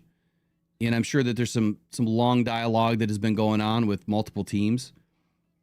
Just about everybody else is gone, but you've got, there's still a boatload of fourth tier edge rushers available, maybe fifth tier. And when I say tier, I'm speaking money wise. Trey is still, tier one, but I'll go back to the same thing that I said just about every other player that we talked about. How are the Lions going to be able to afford it? That's the question. And the reason why I say that, let me run this through you real quick. So let me pull up the Lions NFL draft history, and then I'm going to finish with DJ Reed. So when you poo-poo on Brad Holmes and you say that he's not doing enough, the first question I'm going to ask you, the first statement that I'm going to make is, what do you think about Jahmyr Gibbs? What do you think about Jack Campbell, Sam Laporta, and Brian Branch? What do we think about these players? What do you think about Aiden Hutchinson and Jamison Williams and Josh Paschal and Kirby Joseph and Malcolm Rodriguez?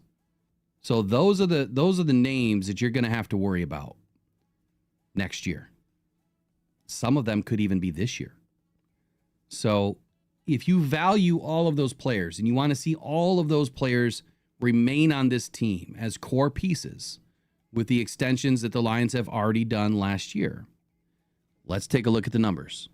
So obviously 2022 as a first round pick, and I want to make sure that we understand this. I'm going to turn phone lines off. No one decided to call in, so we'll be done with it. Let's examine for just a moment first round picks, because only first round picks in the NFL can ask for or start to negotiate a new deal after their third season.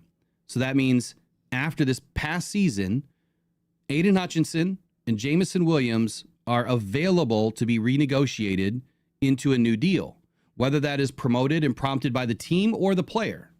Okay? You can go either way. So, excuse me, I just got these allergies, man. It's just terrible. Right now, you don't have to worry about anybody else. Like Kirby Joseph, he was a third-round pick, so technically he's not due a damn thing. You can make him play out his contract. But I don't think that after him having the season that he had, that anyone is thinking that he's not going to get an extension. I got to pull up the cap space, too.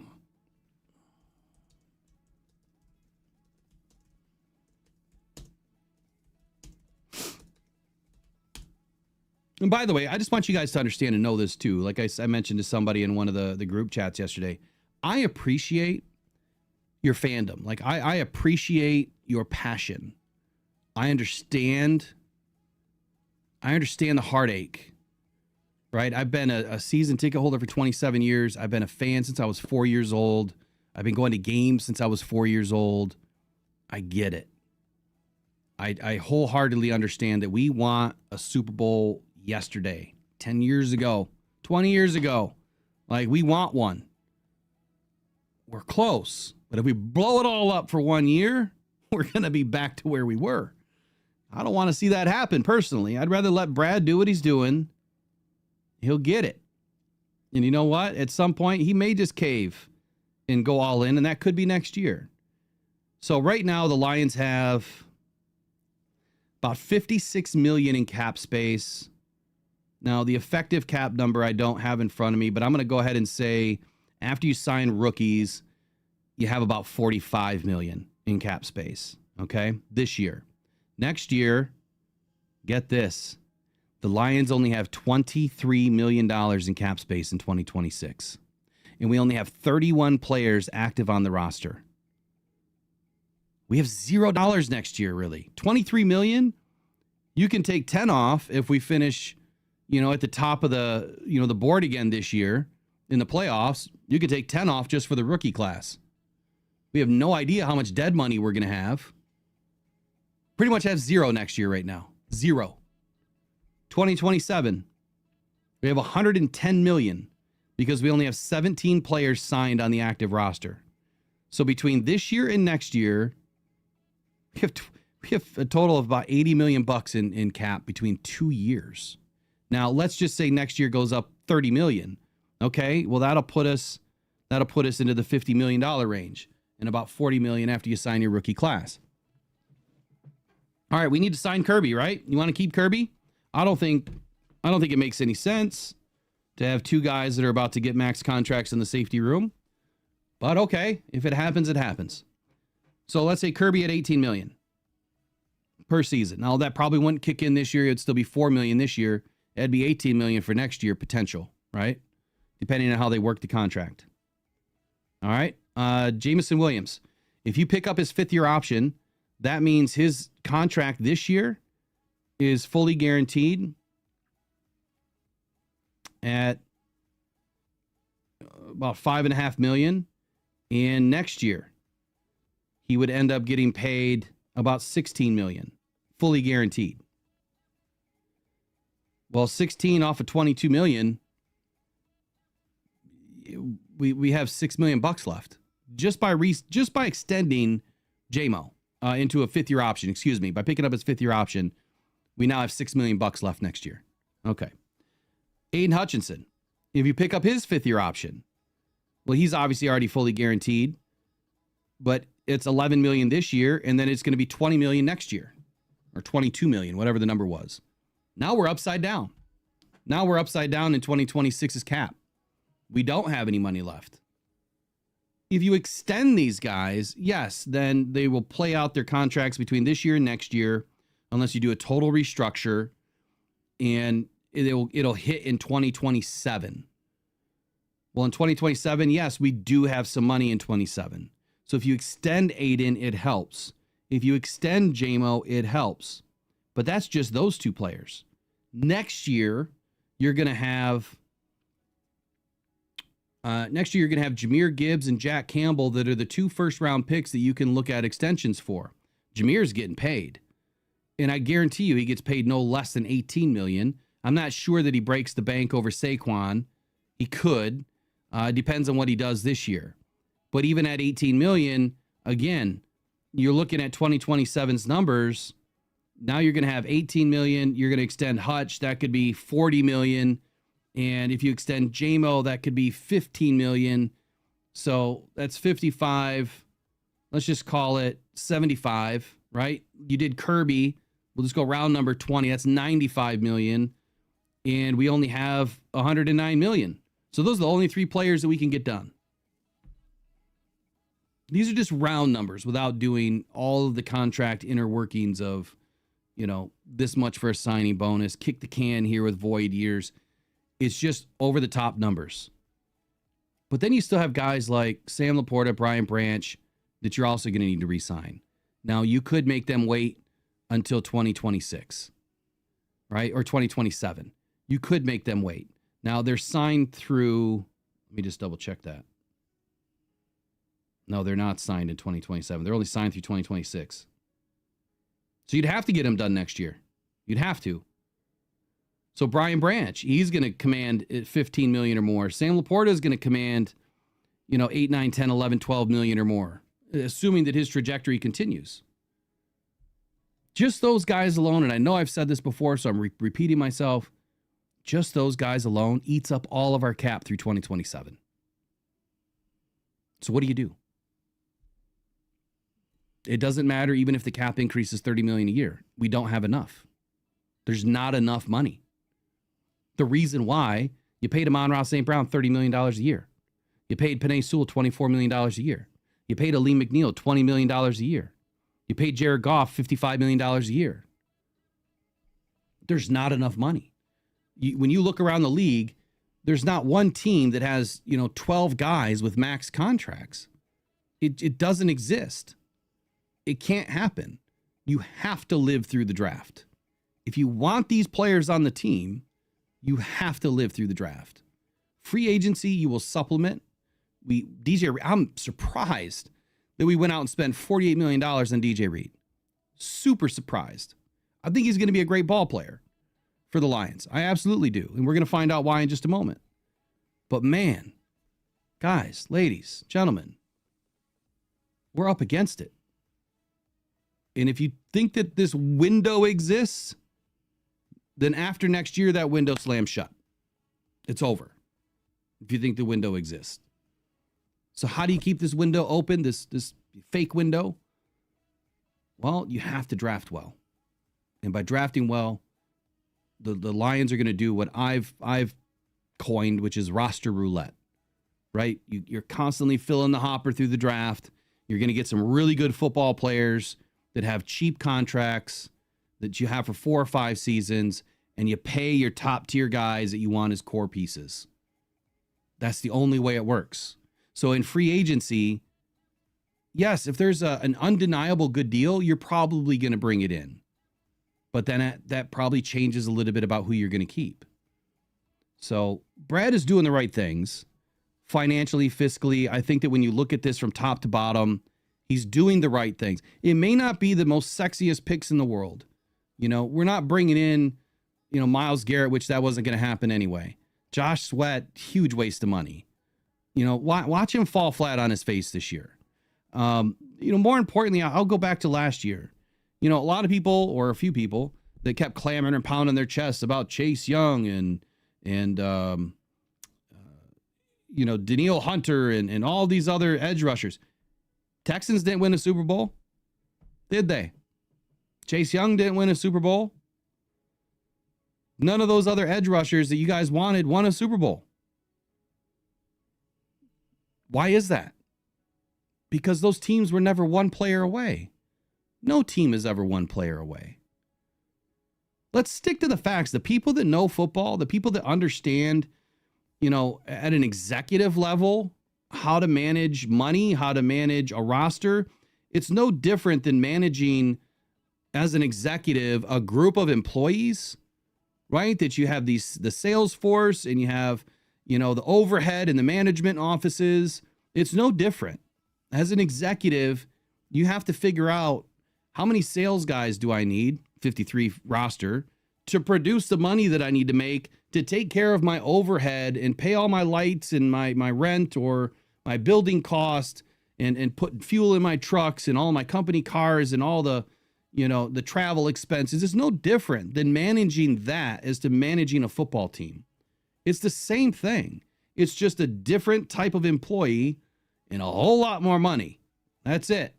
But the rudimentary, basics of it all, it's the same. You're managing a business. It's no different than any other business. And this is all about understanding at the highest of levels how to manage money.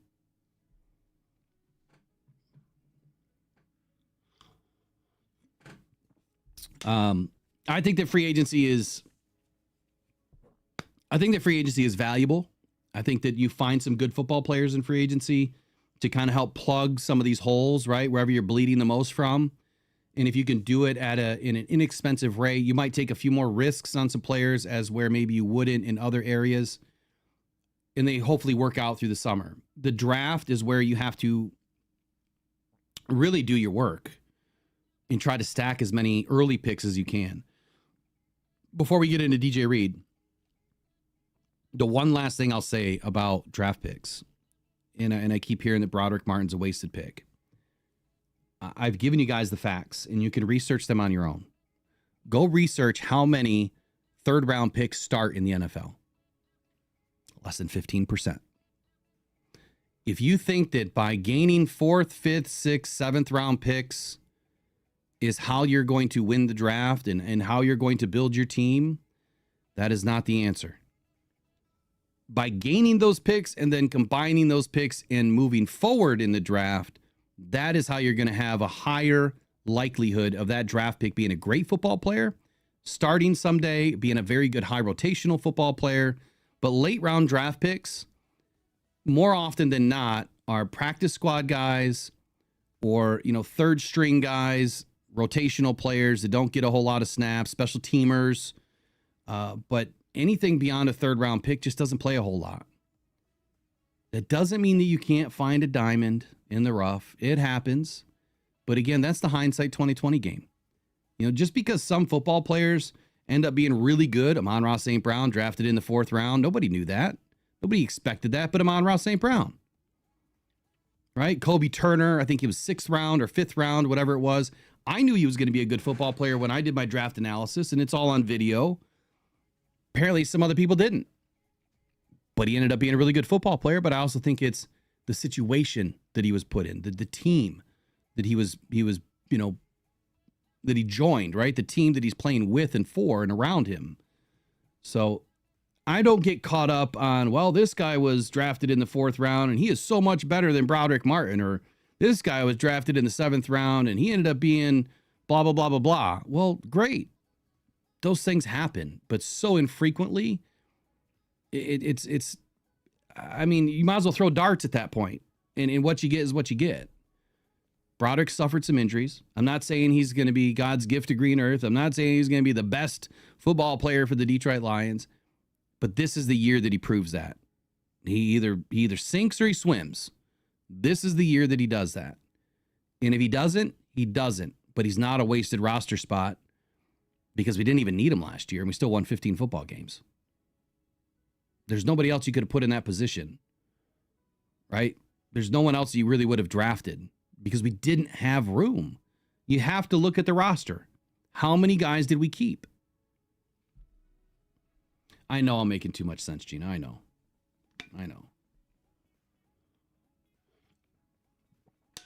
Just look at the roster.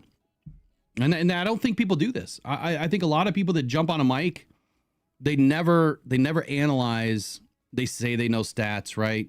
Let's be honest here. My channel's always been about the stats, the facts, the analytics. Other people try, and that's okay. It's a good valiant effort. But that's what we pride ourselves on. I'm a stat nerd. I've always been a stat nerd. I will do the research, and I'll go back and look 4 or 5 years, well, really just Brad Holmes years. What is our roster telling us? How many guys are we keeping from year to year? Is there any trends? Is he bucking a trend in one year because maybe the draft is a little bit deeper in a certain area? And I'm going to stop giving all my nuggets away, but that's what I do. And so when you look at the roster, it just makes sense why we're doing the things we're doing, why the Lions are doing the things we're doing. So, all right, let's get into DJ Reed. I want to play his presser. It's 17 minutes long. We'll stop and go with it. If you want to stick around for it, great. I look, there are so many good things that came out of his presser. I was so impressed with the way that he spoke, not only about himself, but Terry and Arnold, the team, Dan, Brett. I mean, everything that he said, I was so impressed. And this is why you can never judge a book by the prototypical cover, right? The size. I got the guy wrong. And again, it's paper tiger right now. I can't wait to see him on the football field in Detroit. What he's done in his career so far, very good. And what I heard yesterday, man, if he truly is everything he just said, we got an absolute pit bull next to Amik this season, and it's going to be fun to watch. So I'm excited. I'm excited.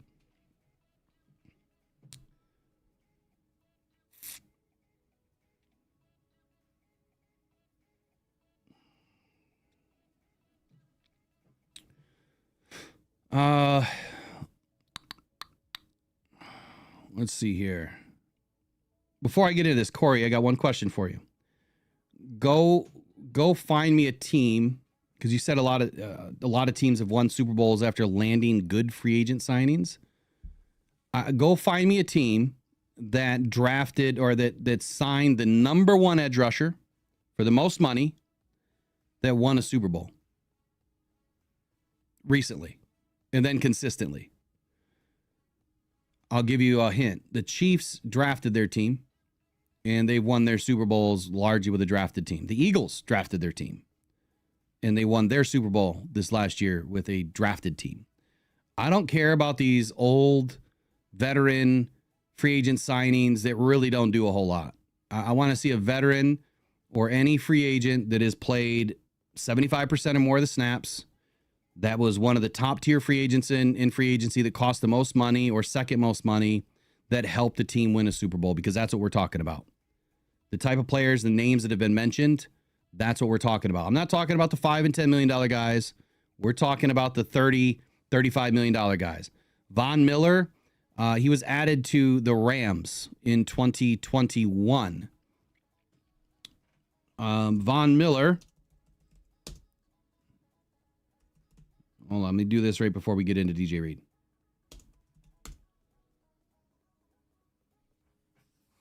Von Miller was not a free agent signing. Okay, he was traded. The Broncos traded Von Miller to the Rams for 2 draft picks. So that was not a free agency signing. Von Miller was not a free agency signing. What's next? Give me another one.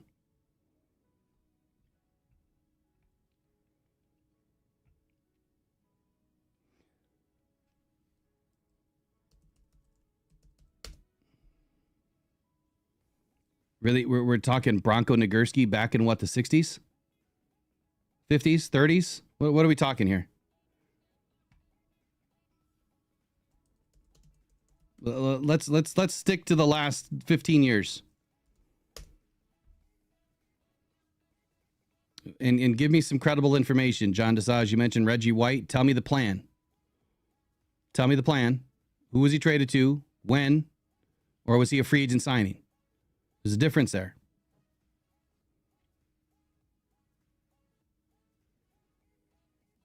All right, let's get into DJ Reed. Here we go.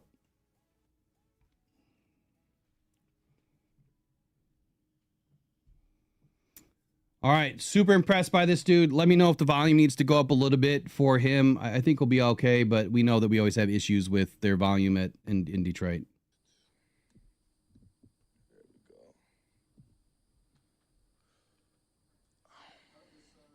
How'd you end up in Detroit? Yeah, it was out of Detroit and Washington for me, just with where I wanted to be. He's very quiet spoken. Those 2 teams were contenders.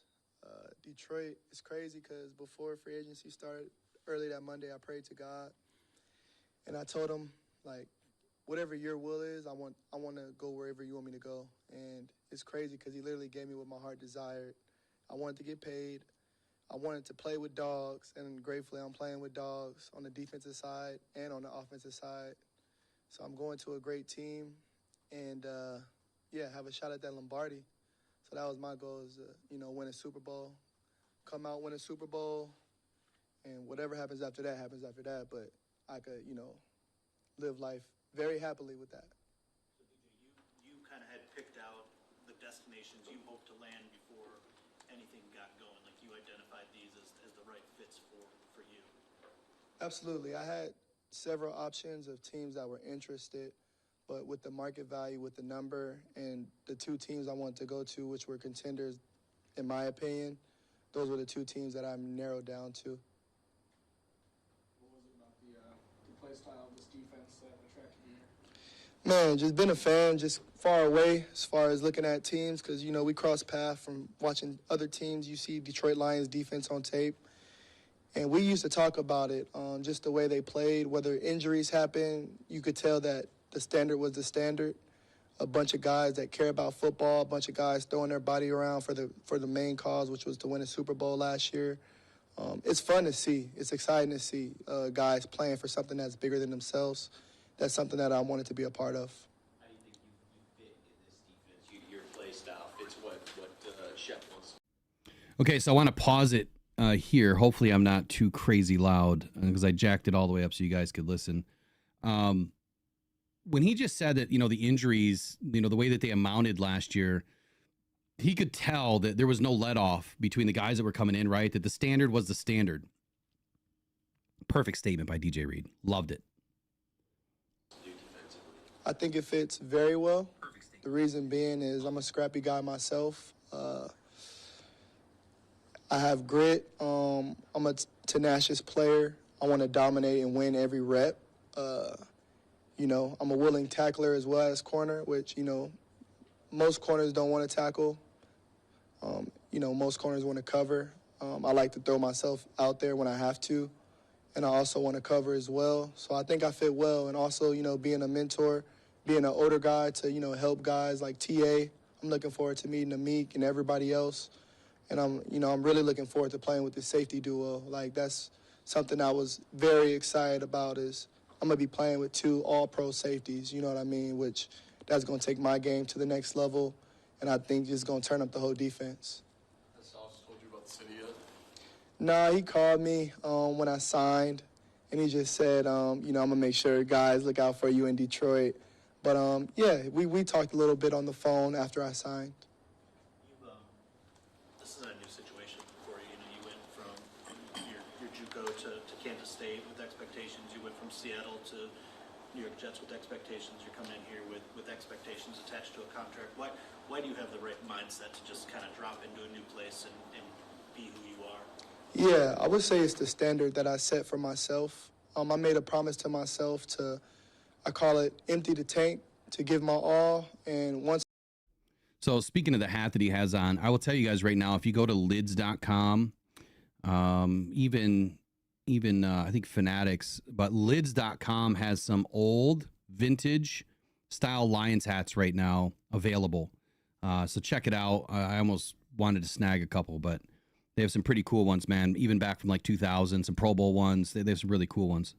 Once I'm done, whenever that is, whether it's after this contract, whether I play longer, I could, you know, when I'm done playing, I want to be able to say, like, I gave everything to the game. And that's something that I looked myself in the face and said, that's how I want to operate. And so it doesn't matter if I get paid. It doesn't matter if I'm not paid. I'm going to play the same regardless of whatever the situation is. That's just how I operate. Embiid seemed pretty fired up when they signed you. A couple of 5'7" corners who play more like they're maybe 6'3", 6'4". What do you like about the idea of teaming up with Amik, and maybe how much of outside doubts about what you can do with your size fueled you in your career? Yeah, that's a great question. I actually met Amik today in the training room. I met him and Aiden, and yeah, it was just good vibes, great energy. This whole day has been great vibes and great energy. And he's a dog. Like, when you watch film, he's just a dog. You could tell he plays with passion. Something that you really can't teach. It's either you got it or you don't, and he definitely has that. For me, like the prototypical stuff, I kind of laugh at it now because, you know what I'm saying, it's 3 contracts later, and people still want to talk about if I could play on the outside. And it's like I've been dominating on the outside ever since I got my shot, which was in Seattle. So for me, it's more so about focusing on my process, and I feel like the results are going to speak for themselves. You were a good player before you got to New York. Okay, so I love this about DJ right here, where he's saying, you know, people still want to question me. And I did, DJ. I questioned you, buddy, because of your size. But I honestly made the most critical error any analyst or podcaster or anybody could do. I didn't go and watch the tape. I looked at your sizes in a pinch when we were putting all the information together, and I thought, man, I'd rather go with somebody bigger here. And I was wrong. So I'm glad that he feels the way that he does, that he's proved himself on the football field, that even though he's into his third contract now, people still want to doubt him. Well, I can't wait to see what he does. But I love his energy. He is all about doing the right thing and staying committed to himself and his processes, which again, I'm gonna throw this back on Brad Holmes, right? Brad is committed to his process, just like DJ is committed to his process. There's no difference here. If you're committed to something and it's working, why would you change it? It's food for thought. Probably feel like you're a better player now. Where do you feel like you grew the most in those 3 years with the Jets? That's a great question. I would say just playing more ball. I feel like the more ball you play, the more knowledge you're going to seek.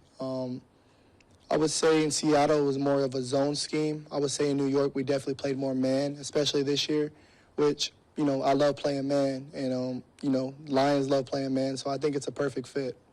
You mentioned watching the Lions a little bit on the film. Did you get to watch Terrion enough to form an opinion of who he is as a player, maybe where he is, or what his potential is? Absolutely. Well, he's still young, so it was his rookie year. I thought Terrion played well. Obviously, he was handsy, which that's something that you could correct. That's totally fixable. As far as talent, as far as being sticky, it was the reason why he was drafted in the first round. So he's going to be, you know, very good in my opinion. I think he's a Pro Bowl, all-pro type of guy. I love this too. So he didn't even mince words here. It's not like he, you know, did the you know, PC thing and say, you know, haven't had an opportunity to go through the tape yet. Don't know much about Terrion. He said, look, I watched the guy play. Yep, he was handsy. He's still young. No big deal. That's fixable. We can fix that.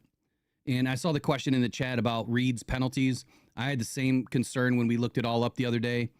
Reed and Terrion had like the most penalties last year for, you know, handsiness, you know, pass interference, defensive holding. It can be fixed. Obviously, you know, DJ was put on an island just like Terrion was put on an island last year, having to cover a lot of number ones. And we'll see where that happens this year. Are they going to be able to have,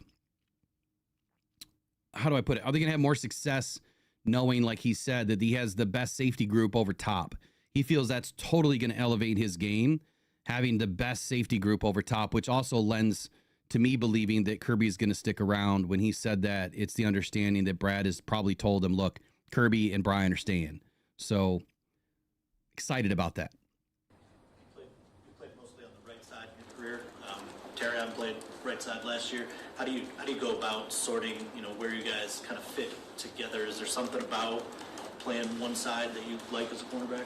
Yeah, that's a great question. I would say, like, when I was in Seattle, that was just the side that I played, and it kind of just stuck there. Same as when I was on the Jets. Sauce played the left, I played the right. Third down, you know, sometimes Sauce would go to the boundary. Sometimes I would go to the field. Some games I would travel with, like, for example, when we played in Miami, some games I would travel with Tyreek. Other games, when we played, like, bigger receivers, Sauce would travel. It's kind of how our coaches were utilizing. I'm a football player, so if they want me to play on the left side, if they want me to play on the right side, either or I'm comfortable with doing. You talked to two other new additions. I love that idea, U of M dad. Send them some C3 mitts to keep the hands off. You know what? We should probably do that. We should probably get some of Better the Hunt C3 mitts and change them up a little bit and send them to Terrion Arnold and DJ Reed as like a joke. We should definitely do that. Today, both of them kind of mentioned the culture here and just being able to see it from afar. What have your perceptions of the culture been in Detroit, just from seeing it afar, and then obviously coming in here today and talking to some coaches? Yeah, so, like, even before I got here, I called a few guys that I know that played here. One was Jamal Adams, because he was just here last year, and he said he loved it here. He said, you're going to be ready to play football here. Like, everybody's on the same page. Everybody's playing as one. It's about football. It's about winning. And, like, to hear that from him meant a lot, because that's one of my friends in the NFL.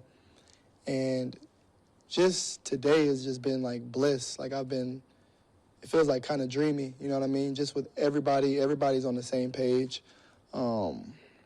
Everybody's on the same page. from everybody that I met today. It's been like 100% authentic vibes. And so, yeah, I'm excited, man. See the round 5, 142 on your arms, that's something you still kind of carry with you to this day? Yeah, I think more so now. It's crazy because my whole life I felt like I've had to prove myself. You know what I'm saying? Not even talking about just the NFL, but in high school, you know, having 0 stars, then walking on to Fresno State, then going JUCO. So I feel like my whole life I've had to prove myself. I'm finally at a point where I don't feel the need to prove myself anymore. You know what I'm saying? We're talking 3 contracts later. It's more so about me and having my standard and living to my standard. And as a man, having kids, you know, that's looking up to me, seeing how I operate, I want them to be able to see that regardless of the money. You know, the money is nice, but the money is really for my family. You know what I'm saying? I'm a pretty simple man, so I do like nice stuff, but I'm pretty simple for the most part. It's more so about my process, my system. I know, you know, how to be a pro, and I want to continue to do that and just to be the best version of myself. This spot on. This is where I started to kind of, you know, have that fall in love moment as a Lions fan to a player. Like, this is where it started to really shine for me. 0 stars out of high school. Walks into JUCO, right, to get an opportunity. Takes that opportunity and runs with it. Gets selected, you know, finally makes it into the NFL. Everyone's doubting the guy, and he just continues to stick to his plan and his process. I love the fact that he said, you know what, money's great, don't care about the money. The money's for my family. You know, I'm a simple dude. To me, this all speaks to I'm not a diva, right? I'm the right type of player. I work hard. I follow the same process each and every day. Creatures of habit tend to be very successful in life. He's obviously a creature of habit, and he's doing all of the right things, saying all of the right things. Now we've got to see it on the field, right, in Detroit. Doesn't matter what he did anywhere else. It's different here. But the fact that he said he's kind of like been in this blissful moment, like everything feels right. You know, he said he prayed about it. He got his answer, and it's Detroit. Like, he fits here. He wants to be here. This is, man, I'm super excited about DJ Reed now. I want to go back to you saying you kind of targeted Detroit and Washington. You got a very nice deal, maybe a little bit less than some of the other guys at the top of the market, even though you were talked about in that same group. Did you take less to be where you wanted to be? No, it was the market value of what it was. It wasn't like a team that was a non-contender offered more or anything like that. That wasn't the case. You're a guy that maximizes kind of everything that you have. So what is it about your process that kind of gets you there? And I guess what do you kind of lean on in your daily routine that kind of helps you out? Man, I don't want to give away the sauce, dog. You trying to get the sauce, man. But my wife knows it's a deliberate process, from nutrition, from the way I sleep. And we about to be 3 under 3, so we're going to have them night nurses and them nannies on deck just to make sure I get proper sleep, make sure my wife gets proper sleep. No, sleep is important, like just doing the little things like hydrating. You know, I play DB, so I got to make sure my feet are right, so wearing yoga toes, just doing like little stuff like that. Just taking everything serious as well, and by that is like when I'm in the weight room, I want to be, you know, I want to have the greatest lift. Like when I'm in the treatment room, I want to have the greatest treatment. When I'm in the film room, I want to have the greatest film session. I want to take the greatest notes. That's like my mindset. It's like maximize everything you do. When you do that over a certain amount of time, it stacks, it stacks, it stacks. And you have these consistent seasons, year in, year out. Even with injuries, when injuries is inevitable, it's going to happen. But how are you going to rehab after the injuries? How's your mental health after the injuries? Because, you know, I feel like when some guys get hurt, they kind of go into a mental funk, which is normal. And, you know, you could do that for a day or two, but then it's like, okay, you got to get back to the process of healing up, getting better so you can be able to play on Sundays.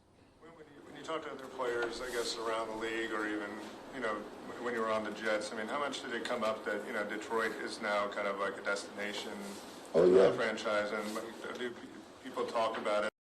Okay, so that was another very valuable point or points that he just made, and that's where I said earlier to start the show that I'm going to have to take a little bit more valuable approach to my sleep. Obviously, we know sleep is super important, and he obviously made the point, very well known, that he's got 3 kids under 3. So having very young children, obviously we know how, if you're a parent, you know how that goes when kids are young. You're always on the go, go, go, go, go, and they're always first, right? So night nurses, or, you know, whatever he called them, sitters, or whatever he's bringing in to help, you know, make sure that he can get his sleep. I think that's important. But again, it speaks to being a creature of habit. He wants to make sure that nothing changes, that he continues to be who he is and what he does each and every day to be the best player he can be on the field. What he says next about injury, or when he brings it up here in a minute, I think it was another very valuable key moment in this press conference on how he stays committed to the process. Now others should stay committed to the process. As like a place like, hey, if it came to be where, you know, I'm a free agent, like this is a place Absolutely. I feel like anybody that's trying to win a Lombardi could see that Detroit's on that way, on that path to win the Lombardi. I believe you guys were like 14-3 in the regular season. So, I mean, we see it, especially when you watch tape, especially the DB room. We watch tape, we see guys that want to play. When you see corners throwing their bodies, when you see guys getting injured and the standard is still the standard, the defense is not really, you know, declining because the stars are out. That speaks volumes to the culture of the team, to the coaches getting the players ready, and you could tell everybody is like playing as one, coaches and players involved, which I think is rare in the NFL today. Okay, so this is huge. Don't believe me, right? Don't listen to a damn thing that I've told you guys about what the Lions did last year defensively. DJ Reed just told you the same thing. Our defense didn't really fall off until it got to be too much. But you're talking like week 17, 18 in round 1, you know, or round 2 of the playoffs, it was just too much, right? Too many injuries. But DJ Reed just told you, he watched, you know, the Lions lose all their starters, their key starters. The standard was the standard.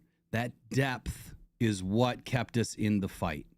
So forget what I said, right? DJ Reed just told you. You mentioned the third contract a couple times. How much do you even still reflect on the journey that you've taken to get here, the hard road that you took? Or are you kind of past that sentiment and more of a present-day, future type guy now?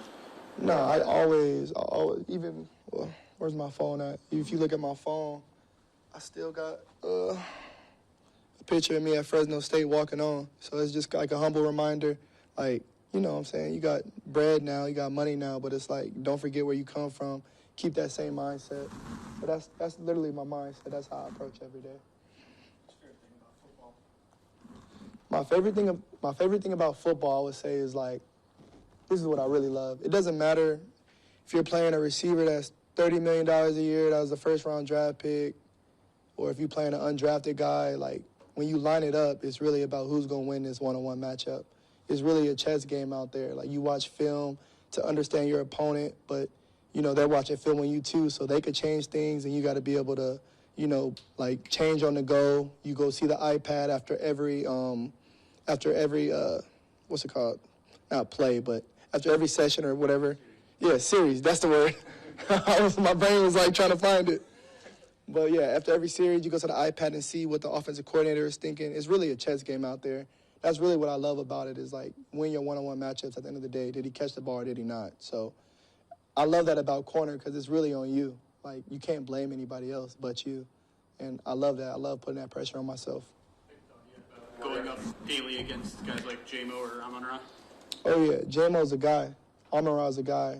J-Mo is really fast. I actually, when we played them in New York for the first time, I had a PBU against him, but it could have been a touchdown, you know what I'm saying? He was floating, so he's really fast. Amon-Ra, I actually trained with him and his brother when we were out in SoCal. I believe he was at USC. His brother was getting ready for the draft with me. And, yeah, we were training. I met their dad, really cool guy. But just to see the success of Amon-Ra and how he's been balling, I'm really happy for him. He deserves it because he works hard.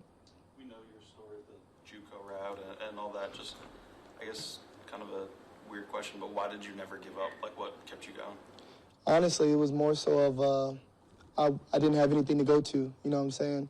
Maybe if, like, you know, my parents were well off or whatever the situation was, maybe I would have did that, but it was nothing to go back to, you know what I'm saying? And I was determined to get my mom out of her situation and I was determined to, make sure she would be straight just with all the sacrifices I seen her do, and the way she carried herself through the midst of my mom's been through hell and back, to say the least. So I just felt like it was my due diligence to at least see how far I could take it. You're looking forward to mentoring some of the young guys, including TA. Who were some of the vets that wrapped their arms around you as you kind of get started in this league? Yeah, I would say when I went to Seattle, I definitely started to really become a professional. I feel like my rookie year, I was around Richard Sherman, and he was giving me the game. He was giving me the knowledge, but my maturity and just my mindset at the time wasn't really, I was listening to him, but I wasn't really absorbing the information and utilizing it and using it. But when I got to Seattle, when I tore my pec, I got to actually not do training camp, and I got to just see how guys operated, and I got to ask questions. One of the big influences of my career was Bobby Wagner. He's a true professional, and that was one of the reasons why Washington was so intriguing to play with him. He was just a guy, just a professional, coming in the building at the same time, getting treatment, prehab. After the games, I used to be really sore after the games, and I'm like, how are you guys getting back so quick? He would literally, after every game, whether it was home or away, go in the hot tub, cold tub, contrast, hop in the sauna. I'm giving away some of the sauce. But just to give him an extra day to be healthy, because he's always durable, which is very important in this game. So he was a big influence, same as Quandre Diggs, playing with him, playing with Jamal Adams. Even Steve Dunbar, very smart. He was one of those guys that played offense, so he would kind of tell me what offensive coordinators think, and the stuff he was saying was actually working in training camp. Like, he was like, watch them 2x2, they're going to run seams, they're in the logo area, just little stuff. But he was very, smart. And so I started kind of learning from him as far as what offenses are trying to attack in these formations. So I would say those guys. Wow. Impactful stuff right there. So there's a huge difference between, when you're working with somebody, you're new to a situation. As a rookie, like he said, I'm getting the game from Sherman. He's teaching me. He's telling me the things that I need to know. But I wasn't absorbing it. I heard him, but I didn't hear him. There's a difference between paying attention to somebody and listening to what they're saying, nodding, agreeing, maybe you're answering, versus taking that information, absorbing it, and then trying to utilize it, right? If you don't hear somebody, there's a difference between hearing somebody and just kind of heard what they said. Big difference. So he didn't take it professionally when he was a rookie. He wasn't treating it as like, man, this is gospel to my ears. I really need to soak this in, because his maturity wasn't there yet. He even said it himself. So that puts me back to players like Jamison Williams, right? Or I'm not so much about Terrion. I don't really know Terrion's maturity level. I don't think that there's ever been a question there. But Jamison, he just wasn't soaking it in the first year or two. Now I think he's starting to soak it in. Now I think he's starting to put it together. I think there's a few more things that he needs to put together. But a guy like DJ, just, he's given what he calls the sauce away, right? Take all of your moments and make sure that you utilize all of those moments to better yourself. And don't take anything for granted. So we'll finish up the last minute here. No, for sure. Thank you so much. Oh, I guess it's done. There we go. Thanks, DJ. Appreciate it, buddy. Good stuff.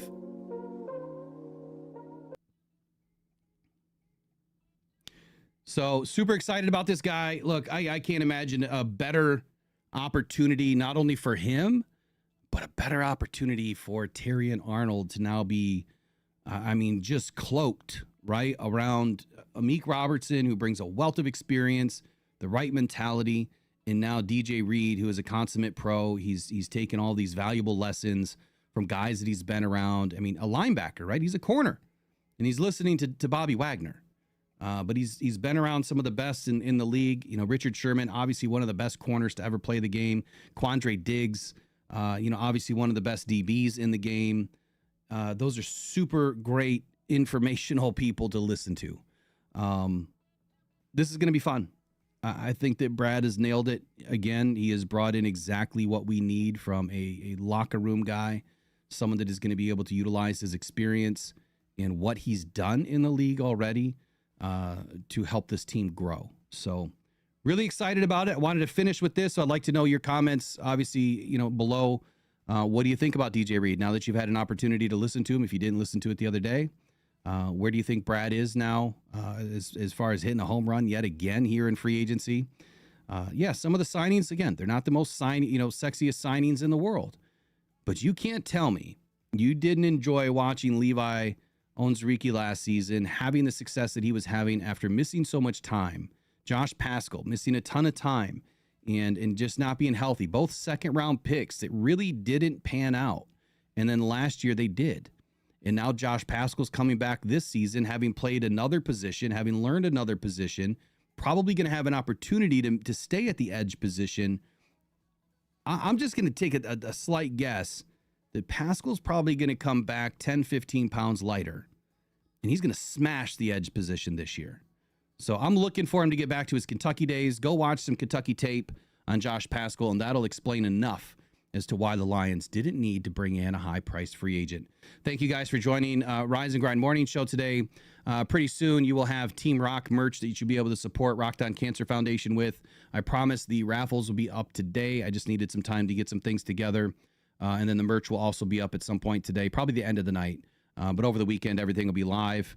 Would appreciate your support by not only sharing the channel, not only subscribing to the channel, but please share the mission of Rockhound Cancer Foundation. We want to do things for others first. That is the only way that I will do things with this Cancer Foundation, is to make sure that others are taken care of first. That's what we're all about here at Rockhound Podcast Network. So appreciate you guys. Have a wonderful day. Go Detroit Lions. Go One Pride. We'll see you guys in the next one. Bye-bye.